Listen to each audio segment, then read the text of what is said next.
difficulties, if you are facing any individual difficulties which you would like to discuss in open house, because that particular difficulty may be commonly shared with many of your colleagues and other aspirants.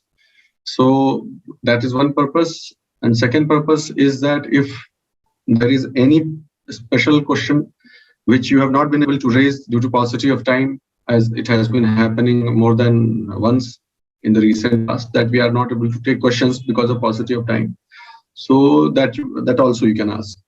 So we will. This is essentially a question and answer session, and it is intended to benefit you with regards to some collective problems also, which everybody is facing, and if there are any individual difficulties which you would like to share in front of your friends, if they are of that nature, तो उसके लिए भी ये session रखा गया है. आप बताइए, कोई एक शुरू कीजिए और हैंड रेज करिए, और इस सेशन को जो है हम किक स्टार्ट करते हैं. और आपको फिर उसी क्वेश्चन के सहारे या तो आप चैट बॉक्स में भी लिख सकते हैं, आप हैंड भी रेज कर सकते हैं. बहुत जरूरी है, उनके लिए भी जरूरी है, स्पेशली जो मेंस लिख रहे हैं, बाकी लोगों के लिए भी, क्योंकि जो है बहुत ज्यादा समय 2022 वाले जो हैं अपने साथी 2022 में who are intending to do this, even they should not think that they have a lot of time left. So right now is the time to get your doubts cleared. Okay, 2 participants are already here who have raised hands. Let me see. We will start with Sonalika. I believe you can now ask question.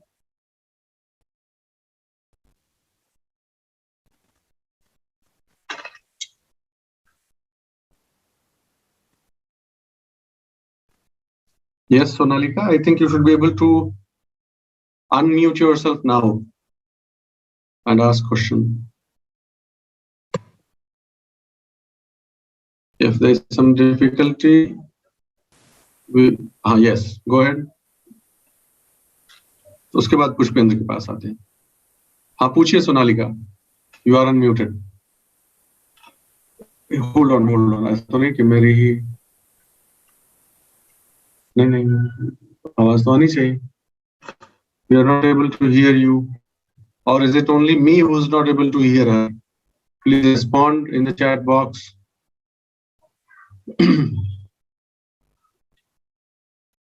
मुझे ही नहीं सुनाई पड़ रही है उनकी आवाज, या she is not able to speak.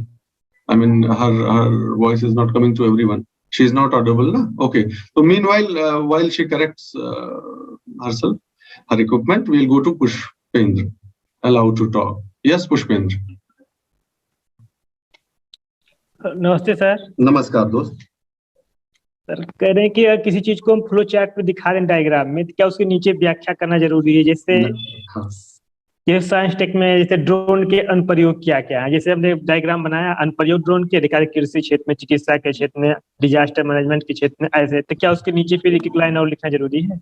एक तरीका मैं आपको बताता हूँ जिससे आपके और आपके ही जैसे जिन भी लोगों के ये डाउट्स हैं उससे छुट्टी मिल जाएगी. रुकिए, पहले स्क्रीन शेयरिंग कर देता हूँ, 1 मिनट.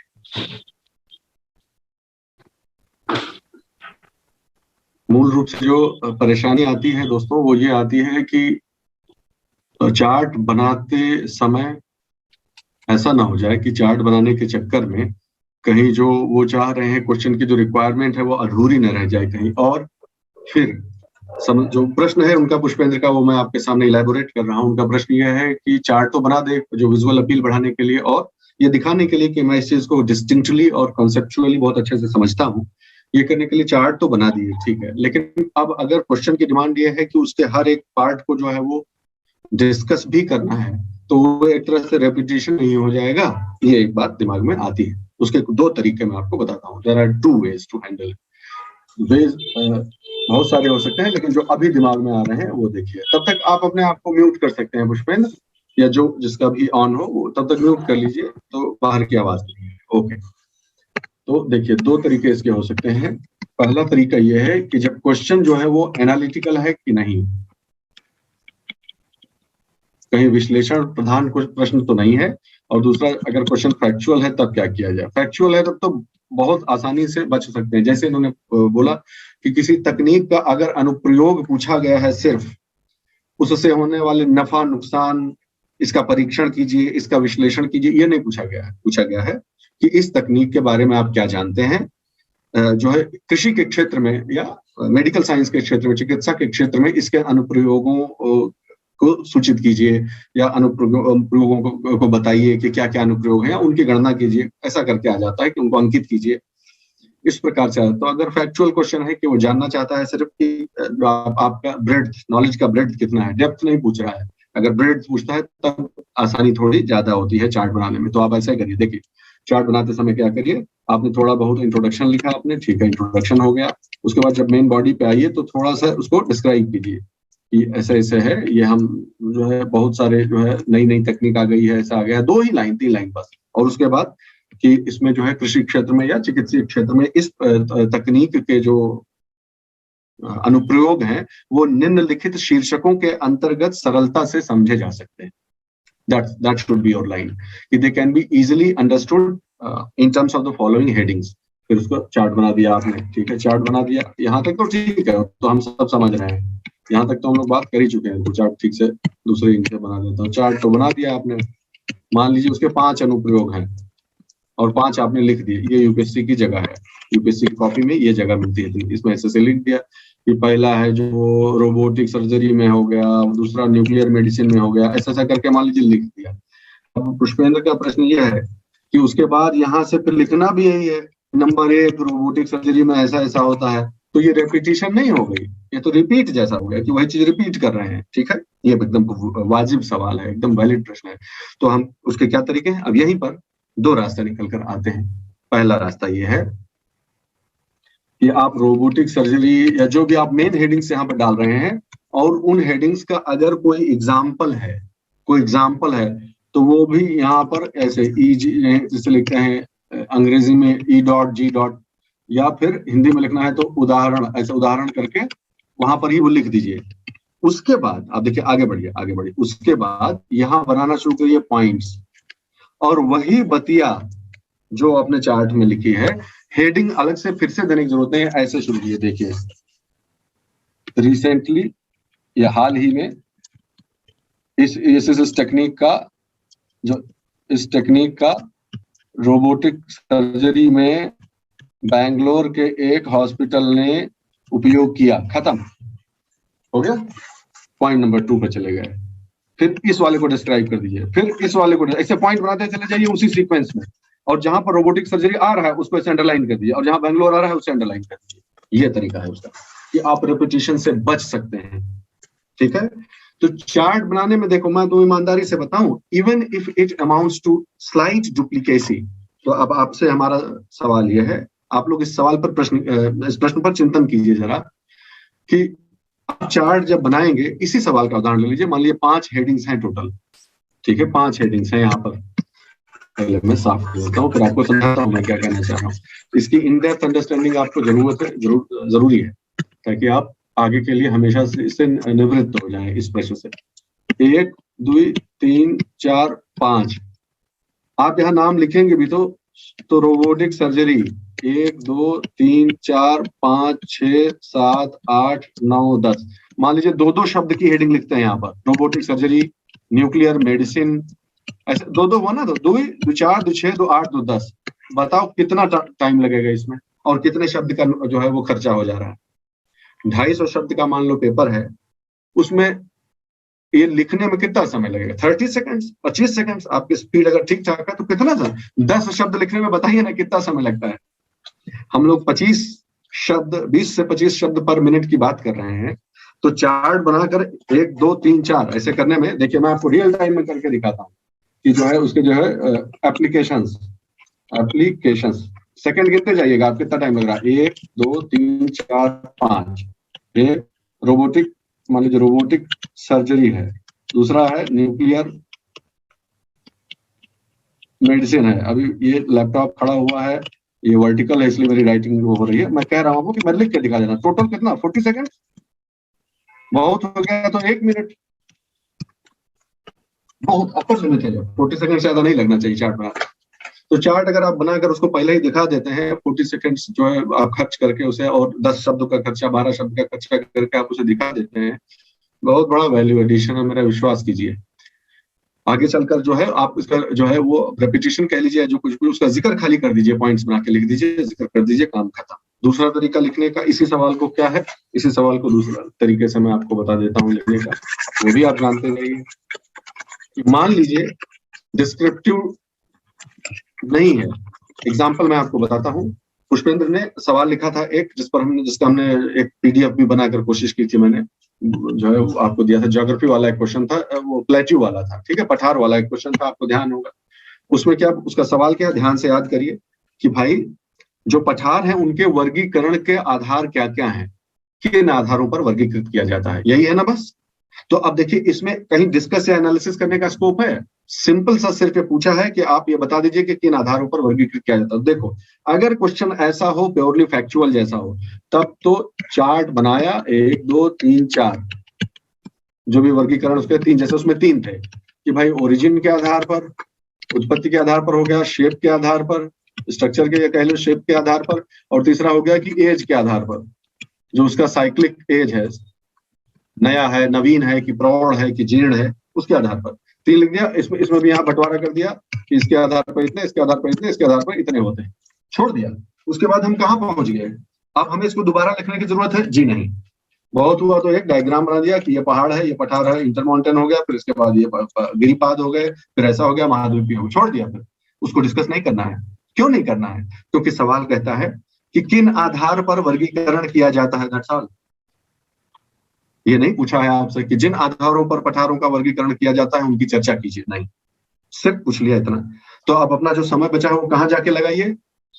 पठारों के आर्थिक महत्व क्या क्या है, साथ ही साथ यह भी बताइए, ये सवाल था शायद, साथ ही साथ उनके आर्थिक महत्व पर भी चर्चा कीजिए या वर्णन कीजिए कुछ ऐसा। अब आप समझ गए मेरा पॉइंट? तो क्वेश्चन का वह हिस्सा जो प्योरली फैक्चुअल हो और जिसे आगे एलेबोरेट करने की जरूरत ना हो, उसे चार्ट में बनाकर छोड़ दीजिए। अगर इलेबोरेट करने की जरूरत हो तो फिर जल्दी से छोटा चार्ट बनाइए, और क्योंकि लिखना तो पड़ेगा ही, तो बहुत कम चार्ट बना दीजिए, खाली उसको एक झटके में देखते ही पता चल जाए कि इसको सारे टाइप्स मालूम है। सिर्फ इतने भर का चार्ट बना दीजिए 10 से 12 शब्द खर्च करके, कि उसे पता चल जाए एग्जामिनर को कि इसको मालूम है, और आगे क्या लिखा है उसको बहुत ज्यादा ध्यान देने की जरूरत नहीं है, इसको पता है। You understand my point? इस चीज को ध्यान रखिएगा। तो ये डिपेंड करता है कि क्वेश्चन फैक्चुअल है प्योरली, या फिर थोड़ा सा एनालिटिकल भी है, थोड़ा सा इंफॉर्मेशन ही बेस्ड है, या खाली, या फिर जो है वो डिस्कशन बेस्ड भी है। इसका अंतर पड़ता है, सवाल से सवाल भिन्न हो जाते हैं इस प्रकार से। तो इसमें मैं क्योंकि करके खुद देखा है इसलिए आपको बता रहा हूँ, ये सब करके देख लिया है मैंने, तो इसलिए इसमें समय नष्ट नहीं होता है। आपको अगर लग रहा है कि इसमें टाइम बर्बाद होगा एक्स्ट्रा, नहीं, ऐसा नहीं होता। उससे आपको खुद ही स्ट्रक्चर मिल जाता है। एक्चुअली फायदा ये होता है कि आपको स्ट्रक्चर मिल जाता है, 1 2 3 4 आपको याद आ गया, ठीक है। कई बार ऐसा भी होगा, सुनिए मेरी बात, कई बार ऐसा होगा कि आपको ये तो याद है कि इसके 5 टाइप होते हैं, ध्यान से सुनो मेरी बात, 1 2 3 4 5, आपको ये याद है कि उसके 5 टाइप्स होते हैं, लेकिन आपको चौथा भूल रहा है, चौथा वाला भूल नहीं याद आ रहा है।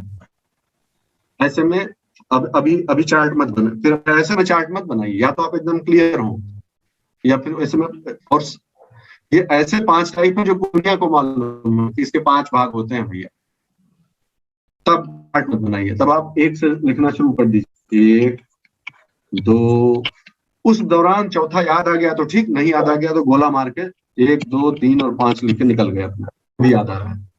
यानी जब आप इंफॉर्मेशन डिफिशियंट हो तब चार्ट बनाना आपके फेवर में नहीं है, सच पूछिए तो बात यह है, तब चार्ट बनाना आपके फेवर में होगा। लेकिन अगर आपको पॉइंट्स याद है तो आप बना दीजिए। लेकिन ये सिर्फ उन सवालों के लिए है जिसको पूरी दुनिया को मालूम है कि इसके 3 तरह का होता है, ऐसा, ठीक है। 99% केसेस में ऐसा नहीं होगा, चिंता करें। तो मोर और लेस आप चार्ट हर सवाल में बना सकते हैं, और ओवरलोड नहीं करना है, जहां नहीं जरूरत है वहां भी जबरदस्ती बनाया जा रहा है, ऐसा नहीं करना, ये नहीं करना है। लेकिन हाँ, चार्ट जो है वो 2 शब्द, 1 शब्द का बस होना चाहिए कि उसे पता चल जाए। उसके बाद पॉइंट्स उसे लिख दीजिए। पैराग्राफ तब तक लिखने का आवश्यकता तब तक नहीं है उनको लिखने की जब तक विश्लेषण जैसा क्रिटिकल एनालिसिस या विश्लेषण नहीं मांगा गया हो, तब आप पैराग्राफ लिखने की इच्छा है तो लिख लीजिए। कुछ लोग उसका उत्तर भी कहते हैं कि पॉइंट्स नहीं दे दीजिए, कोई दिक्कत नहीं।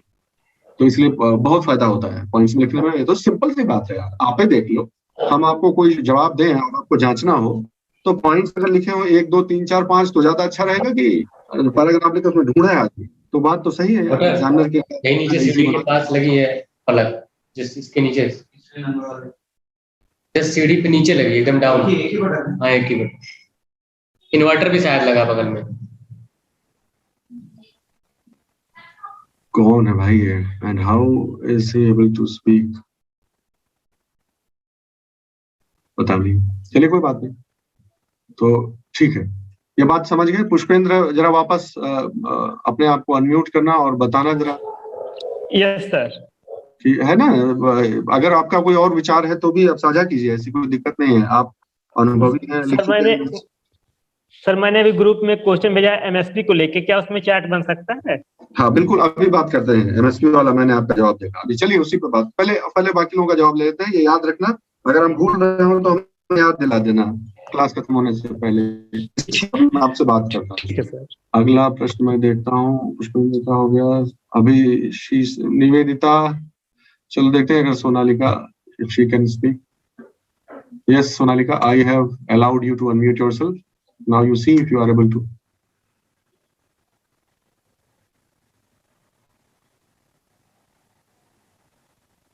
Okay, Nivedita, I am coming to you now.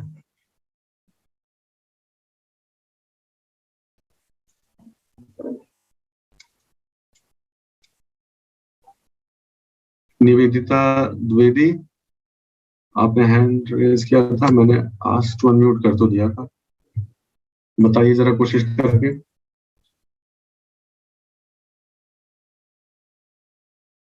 Rishabh, या सिस्टम में ही दिक्कत है, नहीं तो ऋषभ का तो आ रहा है।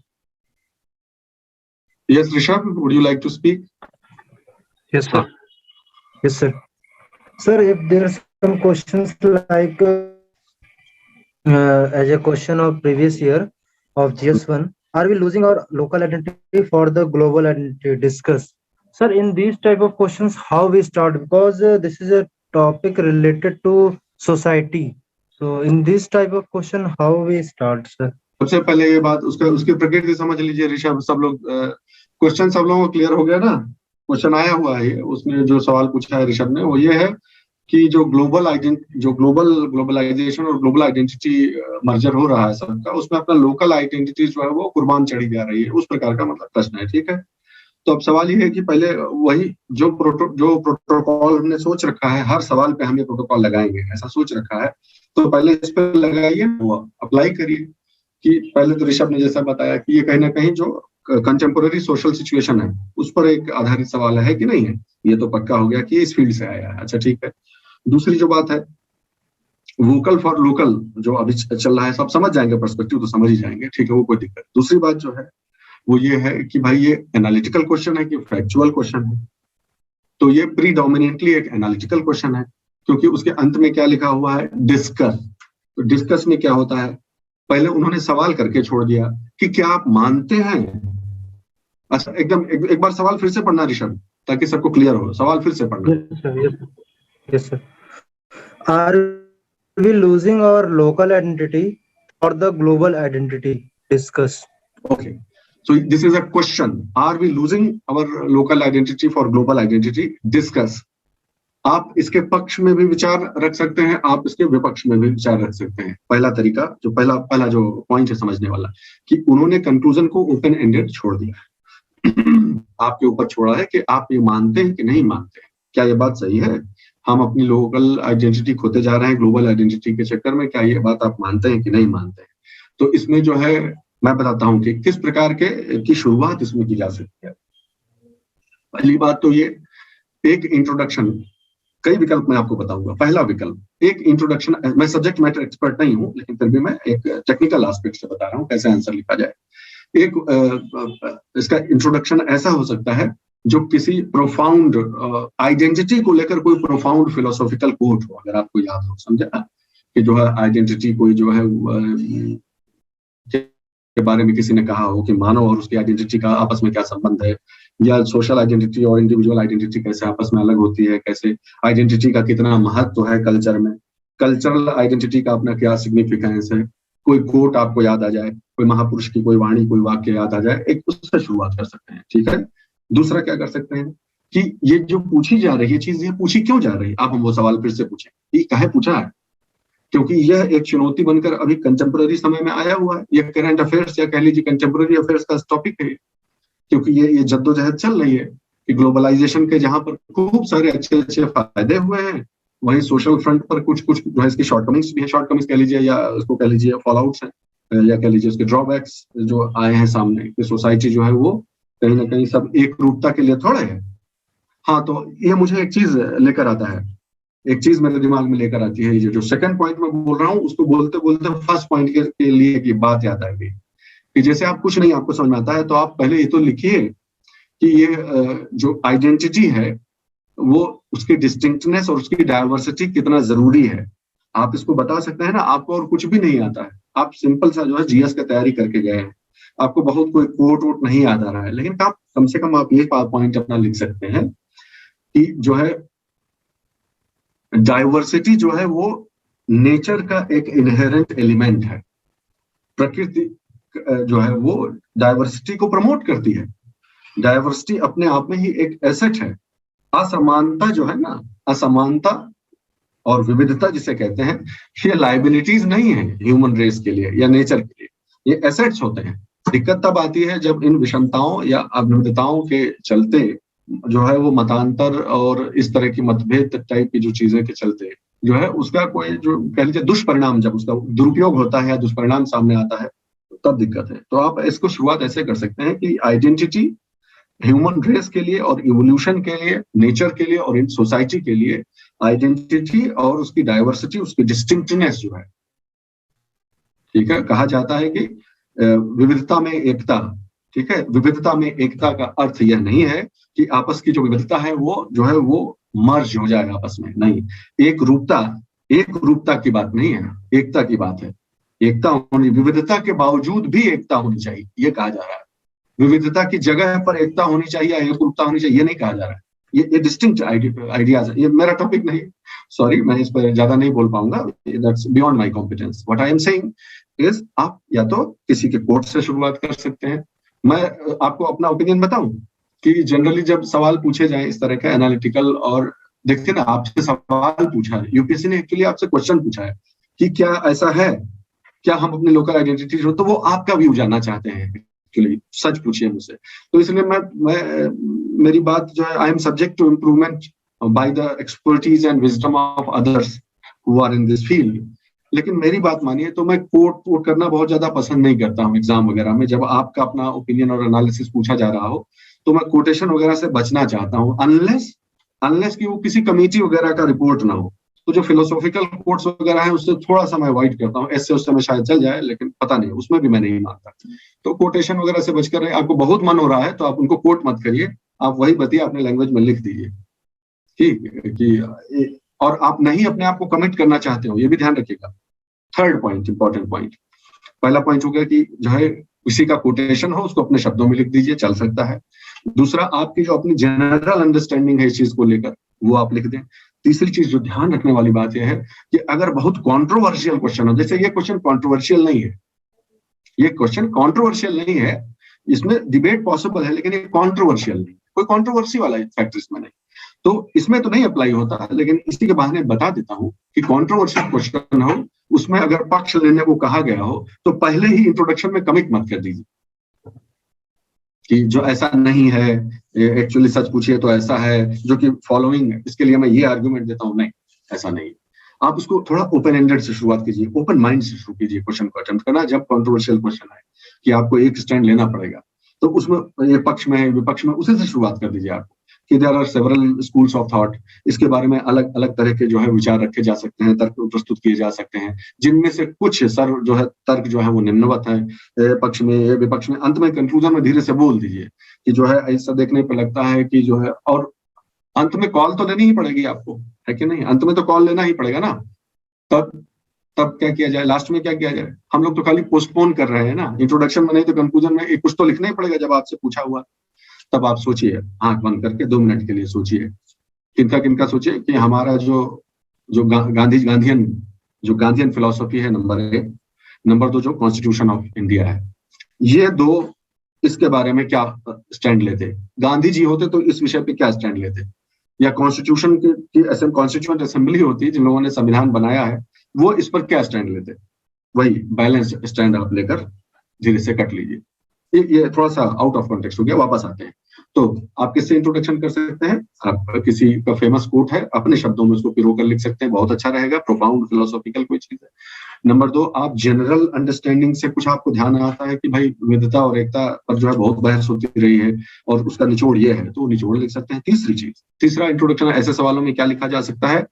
अगर आपको कोई कंटेम्पोररी इवेंट याद आ जाए तो आप उससे ही शुरुआत कर दीजिए कि अभी हाल ही में या इतने साल पहले 2018 वर्ष 2019 एकता और विविधता के प्रश्न पर चर्चा करने के लिए एक महत्वपूर्ण कालखंड के रूप में याद रखा जाएगा, क्योंकि इस दौरान इतने देशों की ये समिट हुई थी, या इस दौरान इस पर ये इंटेलेक्चुअल डिबेट हुआ था इस कंट्री में, या हमारे भारत में जो है इस पर एक बहस बनी, या फलाना लेजिस्लेशन आया, या लोकसभा में जो है प्रश्न उठा, जो भी जिस भी तरह का आपको करंट इवेंट याद हो, आप तीसरी चीज है कि उससे प्रारंभ कर सकते हैं। तो मैं मोटा मोटी कह रहा हूँ कि हाँ, 3 तरह से इसकी शुरुआत आप कर सकते हैं, और तीनों में आपको याद रखना है कि संतुलन जो है वो बनाए रखना है। संतुलन खाली बनाए रखना है कि कोई जो है, याद रखिएगा कि कई बार ऐसे प्रश्न होंगे जिनमें आप अपने ही लिखे से सहमत नहीं होंगे।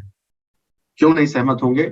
लेकिन फिर भी आपको वो संतुलन बनाए रखना है। आपका मन कहेगा कि आप बकवास कर रहा है, ये सब ऐसे थोड़ा होता है, जबरदस्ती का मैं बैलेंसवादी नहीं हो पाऊंगा, मेरा तो ये मैं तो जो कार सेवक परिवार से हूँ, या फलाने परिवार से हूँ, या मेरा तो ये है, ये सब नहीं। इसलिए आपको उसमें यह अंतर रखना होगा कि आपका जो आपने जो अपना व्यू बनाया हुआ है, आपने दुनिया देखी ही कितनी है, आप जिस व्यू के लिए इतना अड़े हुए हैं कि नहीं मेरा तो ये मानना है, मेरा क्या मानना होता है, आपने देखा ही कितना है दुनिया। एक छोटा सा 1% भी जो है वो आपने वर्ल्ड व्यू को देखा नहीं, 1% जो पॉलिटिकल थॉट को समझा नहीं है, और उस पर फिर आप ये कह सकते मेरी आइडियोलॉजी, आपकी आइडियोलॉजी नहीं है वो, that's not your ideology actually. Okay, तो वो बहुत एडवांस लेवल का बात मैं बता रहा हूँ, अभी तो उसकी नौबत ही नहीं है, अभी तो कंटेंट पर ही सारी मेहनत कर लीजिए, वही बहुत है। लेकिन कभी ओपिनियन का क्वेश्चन आ जाए तो बैलेंस्ड ओपिनियन निकालने का आप मात्रा रखिए उस पर। ये सब नहीं होता कि मेरा ये मानना है और हम तो ये विचारधारा के परिवार वाले हैं, हम ऐसा सोचते हैं, ये सब बोगस बात है। विचारधारा रखने का अधिकार ही नहीं है, जो वेल इन्फॉर्म्ड हो उसी को विचारधारा रखने का अधिकार, नहीं तो यही टीवी वाला देख देख के जो व्हाट्सएप यूनिवर्सिटी और इसे करेगा तो गड़बड़ा जाएगा। तो इस प्रकार से 2-3 ऑप्शंस इस चीज के हो सकते हैं ऋषभ, और हम जो है इस पर कोई, it is an open ended list actually, as many different minds and as much there fertility, you can start introductions with as many different options also. There is no set parameter और set box, ऐसे ही होगा। मैं जो बता रहा हूँ ये 2-3 चीज जो फटाक से आई, क्योंकि ये फिलोसॉफिकल और एनालिटिकल टाइप का क्वेश्चन है, इसलिए थोड़ा स्मूथली आगे बढ़ना है, स्मूथली आगे बढ़ने की कोशिश करनी चाहिए। बहुत हार्श स्टैंड में ले लीजिए, अपना लिखना शुरू करिए कि एक ऐसी बात लिखी है ना इंट्रोडक्शन में जो जिससे कोई असहमत नहीं हो सकता, ऐसी बात से शुरुआत कर दीजिए, कम से कम शुरुआत उससे हो जाए। तो आप इसमें किसी भी लिख दीजिए कि वैश्विक जो है ग्लोबलाइजेशन जो हो रहा है वो अपने कई फायदे लेकर आया है, और साथ ही साथ कुछ चुनौतियां भी, बहुत सारे अवसर लेकर आया है, और अवसर के साथ साथ कुछ चुनौतियां भी उनमें, जिनमें से अपनी जो लोकल आइडेंटिटी है उसको मेंटेन रखना एक महत्वपूर्ण चुनौती है। क्योंकि हम जानते हैं कि जो ये विविधता है, जो ये डिस्टिंक्टनेस ऑफ कल्चर है, ये किसी भी कल्चरल आइडेंटिटी के लिए, उसके प्राइड के लिए, उसके नेशन और उसके कल्चरल कॉन्टिन्यूटी के लिए एक एसेंशियल इंग्रेडिएंट है। इसलिए इसके बारे में विचार होना आवश्यक है। हो गया, फुल स्टॉप, इंट्रोडक्शन आपका बढ़िया से कंप्लीट हो गया, बैलेंस टाइप का, और लिखना शुरू कर दिए। 2-3 इवेंट अगर आपको याद है, या 2-3 एस्पेक्ट्स आपको याद आते हैं कि देखो ग्लोबलाइजेशन ने इसको नुकसान पहुंचाया है, या इकोनॉमी के थ्रू कैसे वो जो है कल्चरल आइडेंटिटीज पर कहाँ पर उसने हमला किया है, ऐसे अगर आपको अब भाई अच्छे आर्टिकल और संपादकीय पढ़ते रहेंगे तो कहीं ना कहीं तो भेटाया ही होगा। और नहीं तो ये सब चीजें तो वैसे भी दी हुई हैं, मैं इसे तो डायनेमिक सब वो भी नहीं मानता, ये तो स्टैटिक चीज है। ग्लोबलाइजेशन का कल्चर पे क्या इंपैक्ट हुआ है ये तो स्टैटिक मानता हूँ, इसे तो करंट अफेयर्स भी नहीं मानता, ये तो किताबों में ही दिया हुआ है। पुष्पेंद्र, ऋषभ, मैं चाहूंगा कि आप वापस बोले और बताएं कि आप संतुष्ट थोड़ा बहुत हुए कि नहीं।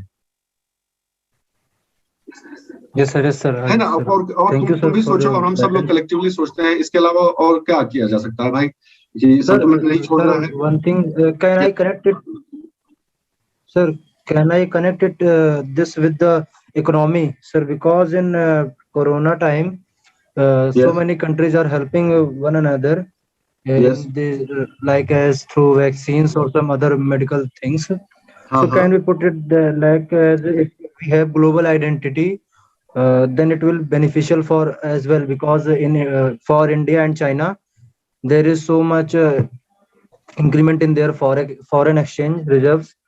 So can I connect these things also in the questions? सोच के पहले फिर से वापस सवाल को ही वापस देखो जरा एक बार वापस। मैं चाहूंगा कि तुम देखो कि वो ये क्वेश्चन, इसीलिए सबसे पहले हम क्यों कहते हैं कि सबसे पहले हमको पहला क्वेश्चन ही पूछना है कि ये सवाल कहाँ से और क्यों आया है। तो आपको पता चलेगा जब आप देखेंगे कि ये सोशियो कल्चरल एस्पेक्ट पर पूछ रहा है, इकोनॉमी पे इसका बल नहीं है। तो ये मैं नहीं कह रहा हूँ कि इकोनॉमी Yes, sir. इसमें ला नहीं सकते हैं, लेकिन एज 8 पॉइंट लिख रहे हो, 7 पॉइंट लिख रहे हो, उसमें से कोई एक पॉइंट के तौर पे, उदाहरण के तौर पे, लेकिन वो इंट्रोडक्शन नहीं बन सकता। इंट्रोडक्शन और कंक्लूजन और बॉडी जो है वो सोशियो कल्चरल डायमेंशन ही रखनी है। उसमें कहीं आप लिखिए कि इसका एक इकोनॉमिक इम्प्लीकेशन भी ऐसे हो सकता है, और वो भी, लेकिन वो होना चाहिए, है ना, वो लॉजिकल होना चाहिए। जैसे हमारा क्वेश्चन, चलो तुमने दिया एग्जांपल, तो इस पर एनालिसिस करके सबको क्लियर ही कर देते हैं। जैसे तुमने पूछा कि सर ये जो क्वेश्चन है कि क्या ग्लोबल आइडेंटिटी के युग में लोकल आइडेंटिटी डिसअपियर होती जा रही है या गड़बड़ होती जा रही है, उस पर हमला हो रहा है। अब इसमें ये जो वैक्सीन वगैरह का एग्जांपल है, कंट्रीज ने मिलकर एक दूसरे को हेल्प किया है, इसमें आइडेंटिटी का सवाल कहाँ से आया? क्या आइडेंटिटी का कोई एस्पेक्ट आ रहा है? अगर आ रहा है तो उदाहरण दिया जा सकता है, अगर आइडेंटिटी का कोई एस्पेक्ट नहीं आता है तो फिर अब वैक्सीन प्रोवाइड करने के बहाने कोई बड़ी कंट्री किसी छोटी कंट्री को या जैसा भी हो, कोई एक कंट्री किसी दूसरी कंट्री को वैक्सीनेशन के बहाने किसी के कल्चरल आइडेंटिटी पर कोई हमला हुआ हो, या उसका कोई न्यूज आइटम निकल के आया हो, या कोई जो है फ्रिक्शन या इंटरेक्शन निकला हो, तब तो it make sense. You understand my point? Otherwise जो है इसमें तो ऑब्वियसली तो कुछ बन नहीं रहा है। तो अल्टीमेटली आइडेंटिटी से वो कनेक्ट होना, आइडेंटिटी से उसका कनेक्ट होना आवश्यक। कोई भी उदाहरण लीजिए, अपने मूल जो तना है, तना से शाखे चाहे इतना निकालिए, लेकिन शाखे जुड़ी जरूर हो, ये मेरा कहना है। Yes, yes. Thank you, sir. Alright Rishabh, और भी फिर से ट्राई करते हैं हम।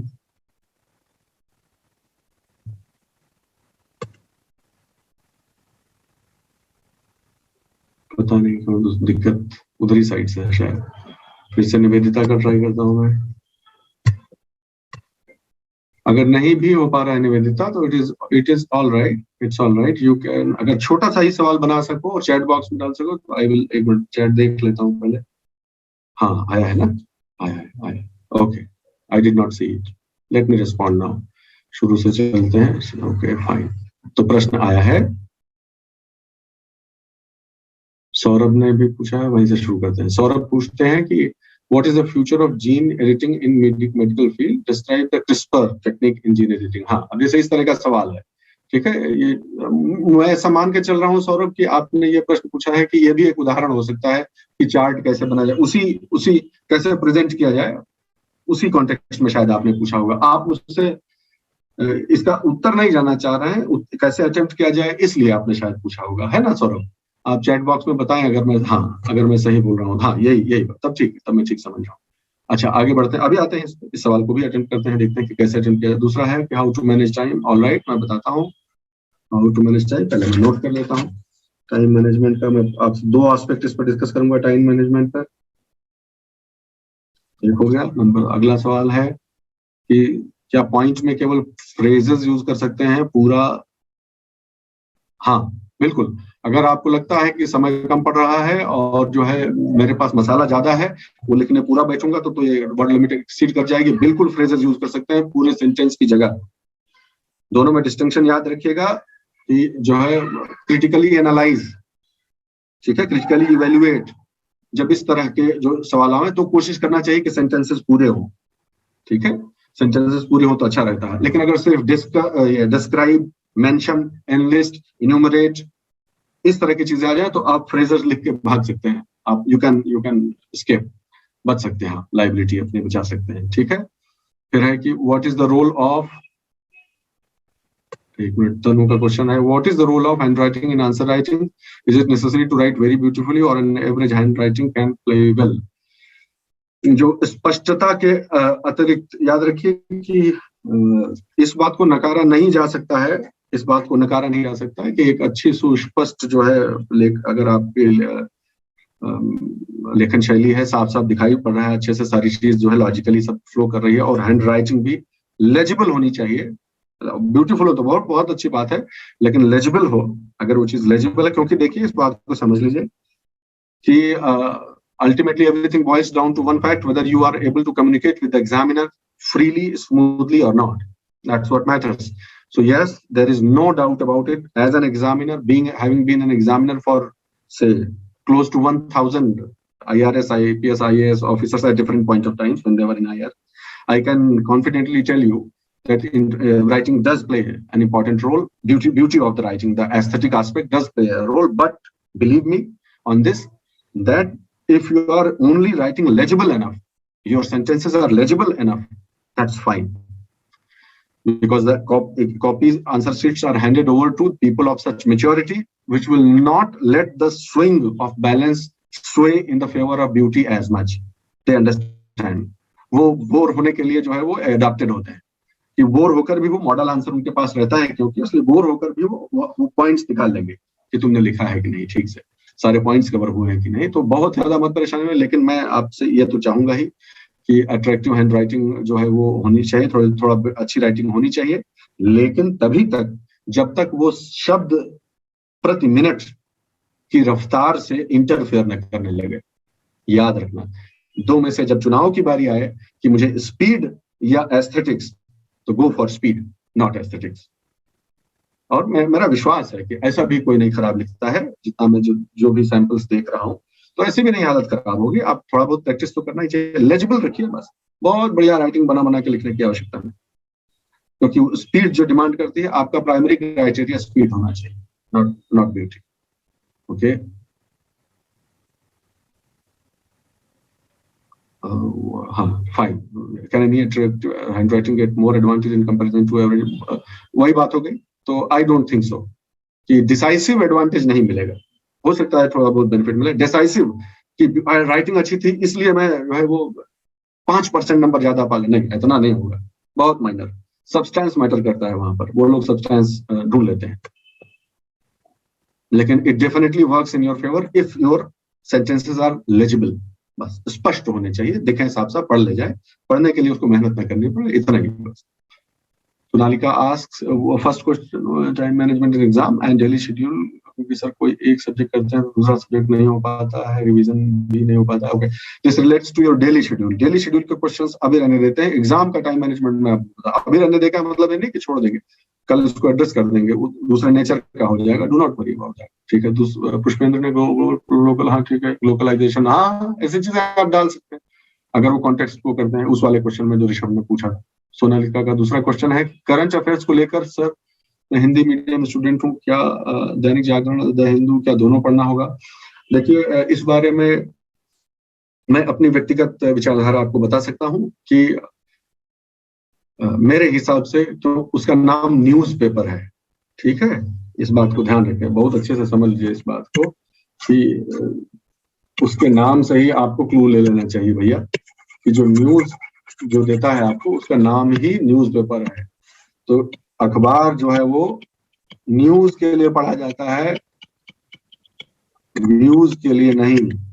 इस बात को बहुत अच्छे से समझ लीजिए, आपको समझ में आ जाएगा अगर आप इस पर विचार करेंगे गहराई से। तो कोई भी अखबार हो, कंपटीशन इतना अधिक है कि खबर जो आज न्यूज़पेपर 1 कवर कर रहा है, वो कल न्यूज़पेपर 2 कवर करेगा, परसों न्यूज़पेपर 3 कवर करेगा, क्योंकि कंपटीशन इतना ज्यादा है इस फील्ड में, मीडिया और कम्युनिकेशन में, इजंट इट? तो खबर कहीं ना कहीं कवर हो ही जाती है। जरूरी क्या है, आप वह अखबार पढ़िए जिसकी इमेज, पब्लिक इमेज हो कि ये बहुत ज्यादा किसी पर्टिकुलर आइडियोलॉजी की तरफ जो है वो झुका हुआ नहीं है, नंबर 1। ठीक है, क्योंकि वो किसी आइडियोलॉजी की तरह झुका हुआ नहीं, तो संपादकीय वगैरह भी पढ़ेंगे तो आपका जो है वो उस तरह से हो जाएगा।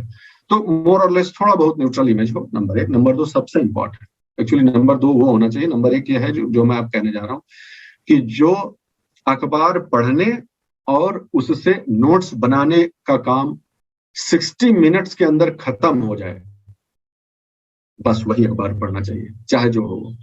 60 मिनट्स में अखबार की रीडिंग, यानी रिलेवेंट जो चीजें हैं उनकी रीडिंग, और उससे पॉइंट्स निकाल के नोट्स बनाने का समय, चलो मैं आपको 1.25 घंटा दे देता हूं, बस इससे ज्यादा 1.25 घंटे में जो समाप्त हो जाए वही न्यूज़पेपर आपके लिए ठीक है। तीसरी बात, अगर आप हिंदी माध्यम के छात्र या छात्रा हैं, किंतु आपकी अंग्रेजी में अच्छी समझ है, आप अंग्रेजी फ्लुएंटली पढ़ ले जाते हैं, समझ ले जाते हैं, तो आप ये कोशिश भी कर सकते हैं कि आप हिंदी माध्यम से दीजिए एग्जाम, लेकिन न्यूज़पेपर चाहे तो आप अंग्रेजी का भी पढ़ सकते हैं, प्रोवाइडेड कि वो लिमिट क्रॉस नहीं होनी चाहिए। लगे हाथ, हालांकि आज का टॉपिक नहीं है, आंसर राइटिंग का टॉपिक है, लेकिन बता देता हूं, अखबार का प्रश्न आया है। मेरा अपना मानना है कि आप जीएस को जितने भी सेक्शन में बांटते हैं अपनी सुविधा के लिए आप बांट लीजिए, सिलेबस में ही बटा हुआ है। ज्योग्राफी जो है, Indian geography, world geography, economy, polity, governance, इस तरह के हिस्सों में थीम्स जिन्हें कहते हैं, ठीक है, सब टॉपिक्स कीजिए या थीम्स कह लीजिए, उसमें आप बांट लीजिए तो 6 रजिस्टर बनेंगे टोटल, है ना। साइंस टेक्नोलॉजी 6 रजिस्टर बनेगा, पतला पतला 6 तो रजिस्टर बना लीजिए, 50-50 रुपए का आता होगा, आई थिंक जितने का भी आता हो, 6 रजिस्टर सब टॉपिक का होना चाहिए। अगर आप, if you really want to make most out of the newspaper, मैं ये जो बोल रहा हूं और बता रहा हूं आपका, इसका महत्व इसलिए भी बढ़ जाता है दोस्तों, मैं आपको साफ साफ बता देना चाहता हूं कि करंट अफेयर्स ओवररेटेड है। आप सर सब लोग, हम सब लोगों को ये दिमाग में भरा हुआ है कि करंट अफेयर्स, लेकिन जैसा कि सर हमेशा पॉइंट आउट कराते हैं और मैं भी कराता हूं आपको, करंट अफेयर्स से एज सच डायरेक्ट क्वेश्चन आ रहा है? बताओ ईमानदारी से, कितने क्वेश्चन आ रहे हैं? और आ भी रहे हैं तो ऐसे अगड़म बगड़म कि उसका सोर्स लोकेट करना मुश्किल होता है कि ये कहां से आया। तो करंट अफेयर्स इस मामले में ओवररेटेड है, इस पे ज्यादा बह मत जाइएगा कि 3-3 घंटा न्यूज़पेपर पढ़ रहे हैं। नो, करंट अफेयर्स क्वेश्चन के डायरेक्ट सोर्स के तौर पे मैं समझता हूं कि ओवररेटेड है। हो सकता है आगे चल के पैटर्न चेंज हो जाए, मैं गलत साबित हो जाऊं। अभी का पैटर्न 3-4 साल का मैं देख रहा हूं, 5 साल का, उसमें ये नहीं कि करंट अफेयर्स कर लीजिए बस सब हो जाएगा, नहीं ऐसा। लेकिन ये टेक्निक जो अब मैं बता रहा हूं, ये तरीका, ये क्यों जरूरी हो जाता है आपको कि जब आप 6 रजिस्टर बना लेते हैं और उसमें जो है हर एक न्यूज फटाफट पढ़ो, 3-3 पॉइंट बस, 3 to 4 points, that's all, 3 to 4 points from each news item, only 3 to 4 points आपने लिख लिया। उसके बाद जब आप उस सब्जेक्ट जीएस के उस हिस्से की पढ़ाई कर रहे हो, जीएस के उस हिस्से की जब पढ़ाई कर रहे हो, तब इन दोनों को साथ रख के पढ़ लीजिए। यानी किताब में, मान लीजिए आप किताब में पढ़ रहे हैं ज्वालामुखी गतिविधियां, और लिखकर आ गया कि अफ्रीका का जो हॉर्न कंट्रीज हैं वो टूट रही हैं और वहां पर बीच में रिफ्ट बन रही है, खिसक रहा है, मान लीजिए ये चीज न्यूज में आ गई, तो उसका 4 पॉइंट निकाल के जहां पर आप एनसीईआरटी में ज्वालामुखी गतिविधियां पढ़ रहे हैं वहां पर एक नोट चिपका लीजिए, ठीक है, कि ये जो है फलाने पेज पर भी ये पढ़ लेना है, हमारे नोट्स के इस वाले पेज पे दिया, वही लिख लीजिए छोटा सा कि प्लस ऑल्सो रीड जो है वो रजिस्टर नंबर 6 जो कि ज्योग्राफी पे है। ये तरीका बहुत इफेक्टिव है। आप समझिए कि न्यूज आएगी अफ्रीकन हॉर्न कंट्रीज से, लेकिन सवाल बनेगा कि मेंटल प्लूम क्या है। ये ऐसे होता है कि ज्वालामुखी का जो प्लूम होता है, हम लोग ज्योग्राफी में पढ़े ही थे क्लास, वो ऐसे सवाल बनता है। तो हो सकता है करंट अफेयर से डायरेक्ट क्वेश्चन नहीं आया, हो सकता है यही ज्यादातर हो रहा है, लेकिन क्योंकि वो नहीं चाहते कि रट्टू लोगों को एडवांटेज नहीं मिल जाएगा, पूरा करंट अफेयर चार्ट डाला है, ये नहीं चाहते वो, तो कोई भी निकल जाएगा फिर तो रटने वाला। उस करंट अफेयर्स के बेसिस पर जिसने वो खबर बच्चे ने पढ़ी, उसने जरूरी समझा कि इस चीज की तह तक जाया जाए, और इसलिए उसने या तो गूगल किया न्यूज पढ़ने के बाद, या उसने टेक्स्ट बुक में जाकर उस चीज को मार्क किया कि इसके बारे में बाकी का थ्योरी कहाँ दिया हुआ है। ये एक्सरसाइज अगर आप कर लेंगे, यू आर थ्रू। फिर मुझे कोई संशय नहीं है कि आप अपने जो भी स्टेट है उससे बहुत बेटर परफॉर्म करेंगे, इस बात को ध्यान रखिएगा। तो जहां तक न्यूज फिर से आते हैं कि जो प्रश्न आपने पूछा है कि क्या दैनिक जागरण या द हिंदू दोनों पढ़ना होगा, जी बिल्कुल, ये तो सवाल ही नहीं है। हमको मतलब ही नहीं कि आप कितने अखबार पढ़ते हैं, इस बारे में मैं कोई राय नहीं दूंगा। मेरी राय सिर्फ एक है कि 1.25 घंटा से एक्सीड नहीं करना चाहिए। अगर आप किए तो फिर आप अपना नुकसान कर रहे हैं, फिर आप सही नहीं। मैं तो फिर 1.25 घंटा पता नहीं क्यों बोल रहा हूँ, 1 घंटे से ज्यादा इतना क्विक होना चाहिए आपका वो आइडेंटिफिकेशन। क्या कितने स्टेप्स है न्यूज़पेपर, खैर वो अलग क्लासरूम सेशन कर देंगे। न्यूज़पेपर लाइव सर ने कितनी बार करके आपको दिखाया हुआ, नहीं तो फिर से कर देंगे। तो आप समझ गए बात को। Sonalika, can I rest assured कि आपका क्वेश्चन सफिशिएंटली आंसर हो गया है फिलहाल, पार्टली। क्वेश्चन नंबर 1 तो हम बाद ही में करेंगे, टाइम मैनेजमेंट, लेकिन आई बिलीव कि अभी for limited purpose of this part 2 question, I think we have done discussion proportionate to that. All right, Sonalika, I can understand. No problem. Don't worry. Never hesitate in asking questions. Even if I am harsh in answering, that does not mean, that must be, that harshness comes out of my higher expectations, not because of the something is wrong with you, no, expectations जो है बहुत ज्यादा है, इसलिए हो सकता है कई बार हम लोग हार्शली उसको जो है हैंडल कर लेते हैं, बाकी कोई टेंशन लेने की जरूरत नहीं, और उसी की जरूरत भी, हार्शनेस का आपको आदत हो जाना चाहिए।